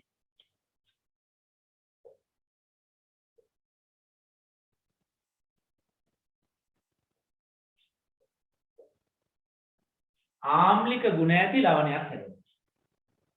දැන් මෙහෙම වුණොත් එහෙම දුබල අම්ලයක් එක්ක ප්‍රබල බස්මයක් ප්‍රතික්‍රියා කරනවා. මට කියන්නේ එහෙනම් මොකද්ද? කවුරු හරි කියන්නේ ලවණයේ මොන ගුණයද තියෙන්න ඕනද? දුබල අම්ලයක් එක්ක ප්‍රබල බස්මයක් ආවොත්. ලවණයේ මොන ගුණයද තියෙන්න ඕනද? බාස්මික ගුණ. ඔව්. ලවණයේ තියෙන්නේ බාස්මික ගුණයක්. ඇයි? දුබල අම්ලයෙන් H ධනායන චුට්ටයි දාන්නේ. ප්‍රබල අම්ලයෙන් තියෙන ඔක්කොම OH ඍණායන දානවා. මේ H ධනායන චුට්ට මේ තියෙන OH ඍණායන වලින් උදාසීන වෙලා යනවා. H ධනායන නැහැ. හැබැයි මෙයාගේ OH ඍණායන තව ටිකක් ඉතුරු වෙනවා. එතකොට හැදෙන ලවණය බාස්මික ගුණ සහිත.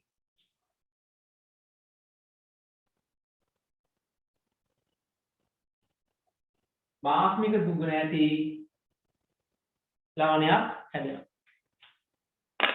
එහෙනම් ඔන්න අම්ල බස්ම එකතු වෙලා ලවණ හැදෙනවා.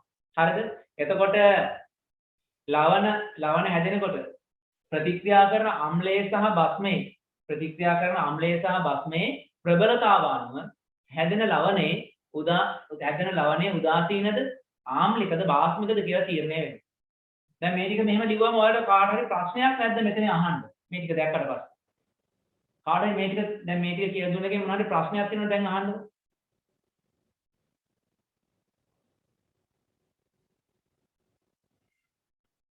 කාටවත් මොකද ප්‍රශ්නයක් අහන්න ඉතින් නැද්ද මේ ටික දැන් කියලා දුන්නට පස්සේ? දුබල අම්ල දෙකක් දුබල අම්ලයකුයි දුබල බාස්මකුයි ආවක වෙනස දුබල අම්ලයකේ දුබල බස්මයකේ අවංකද කියලා ඇහුවේ මන් දන්නේ එයාලගේ අහලා බලන්න ඕනේ මට ඇහුන්නේ ඒක හරියට දුබල බස්මයකුයි දුබල අම්ලයක එකතු වුණාම අපිට හරියටම කියන්න බෑ යා ආම්ලික ගුණ තියනවාද බාස්මික ගුණ තියනවාද කියලා දෙන්න බෑ ඇයි ඒ දුබල අම්ලයෙන් නිකුත් කරන ස්ථානායන ප්‍රමාණය අපි එහෙනම් පරීක්ෂණාත්මකව බලන්න ඕනේ. දුබල බස්මයෙන් නිකුත් කරන ওই ශ්‍රීනායන ප්‍රමාණය පරීක්ෂණාත්මකව බලන්න ඕනේ. ඊට පස්සේ ඒක පරීක්ෂණාත්මකව බලලා ලවණය හැදෙනකොට වැඩිපුර ද්‍රාවණය ඉතුරු වෙන්නේ H ධනායනද OH ශ්‍රීනායනද කියලා බලන්න ඕනේ. මේක අපි කරන්නේ ප්‍රැක්ටිකල් එකකින්. ප්‍රැක්ටිකල් එකකින් කරන අනුමාපන පරීක්ෂණයකින් තමයි කරන්නේ. අනුමාපනය කරලා තමයි මේක කරන්නේ. ඒ ප්‍රැක්ටිකල් එක කරාට පස්සේ අපි ඒකට දාලා බලනවා ඔය නිල් ලිට්මස්, රතු ලිට්මස් ඒ වගේ දාලා එන්න pH දර්ශකය දාලා බලනවා ලවණය මොන ගුණද තියෙන්නේ. ඒකෙන් තමයි අපි තීරණය කරන්නේ එයාගේ ආම්ලික ලවණයක්ද බාස්මික ලවණයක්ද හැදෙන්නේ. ඒ නිසා දුබල අම්ලයයි දුබල බස්මයයි එකතු වෙලා හැදෙන ලවණේ ආම්ලික හෝ බාස්මික ස්වභාවය අපිට පරීක්ෂණාත්මකව පැහැදිලි කරගන්නා තුරු අපිට කියන්න බෑ මේක මොන වගේ එකක්ද කියලා. ආයක තමයි යන්නේ මේ වගේ ප්‍රශ්න එන්න ඕනේ. ඒක තමයි හරි. හොඳයි. එහෙමනම් මාතෘකාව ලියන්න ලවණ යටින් ලියන්න මෙහෙම අම්ල බස්ම සමග ප්‍රතික්‍රියා කර ලවණ සෑදේ. අම්ල බස්ම සමග ප්‍රතික්‍රියා කර ලවණ සෑදේ. අම්ල බස්ම සමග ප්‍රතික්‍රියා කර ලවණ සෑදේ. අම්ල බස්ම සමග ප්‍රතික්‍රියා කර ලවණ සෑදේ. අම්ල බස්ම සමග ප්‍රතික්‍රියා කර ලවණ සෑදේ. ඒකට උදාහරණ ටික ලියා ගන්න මෙන්න මේක. මම දෙන්නේ මුල කොටස විතරයි ඊට ටික තනියෙන් සම්පූර්ණ කරන්න ඕන ඔයාලා හරිද? NaOH sodium hydroxide AQ ධන HCl AQ ඊතලයේ දානවා ඊටු ටික ලියලා සමීකරණය තුලිත කරන්න ඕන. ඊට potassium hydroxide KOH AQ ධන HCl AQ ලියලා සමීකරණය තුලිත කරන්න. ඊළඟට magnesium hydroxide MgOH twice ධන ආමයත් එක්ක ප්‍රතික්‍රියා කරන නයිට්‍රික් අම්ලය HNO3 මේ ඔක්කොම AQ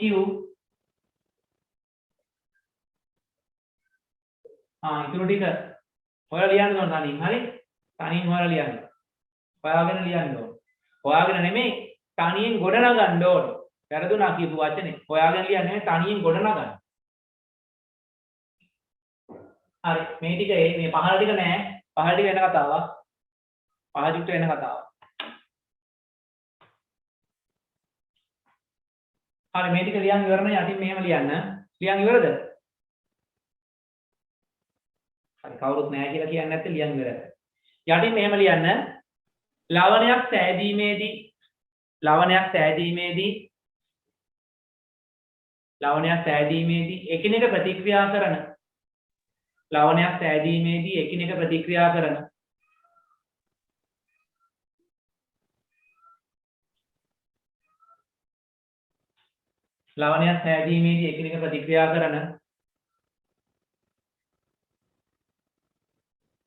අම්ලයේ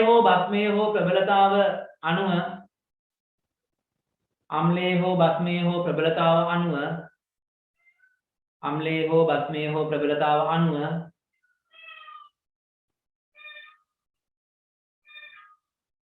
අම්ලයේ හෝ බස්මයේ හෝ ප්‍රබලතාව අණුව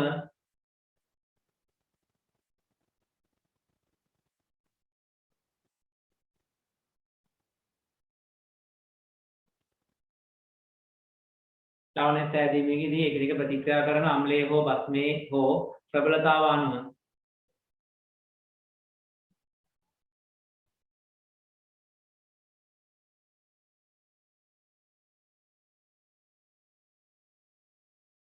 එය ආම්ලික බාස්මික හෝ උදාසීන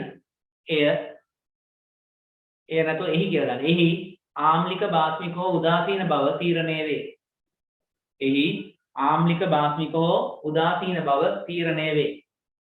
එහි ආම්ලික බාස්මික හෝ උදාසීන බව තීරණය වේ. එහි ආම්ලික බාස්මික හෝ උදාසීන බව තීරණය වේ.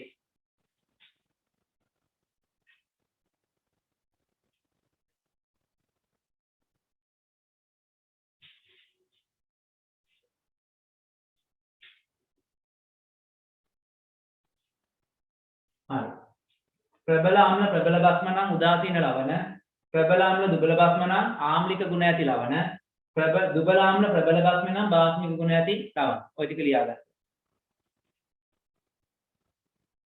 හරි ඇති නේද වෙලාව?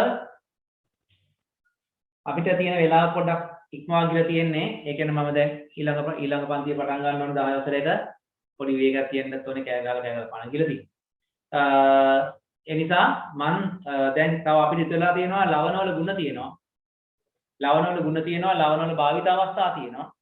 ඊට පස්සේ තියෙනවා උදාසීනීකරණ. එච්චරයි. පාඩම එච්චරයි තියෙන්නේ. පොඩි කෑල්ලක්. හරියටම කරනවා නම් තව පැය භාගයයි ඕනේ.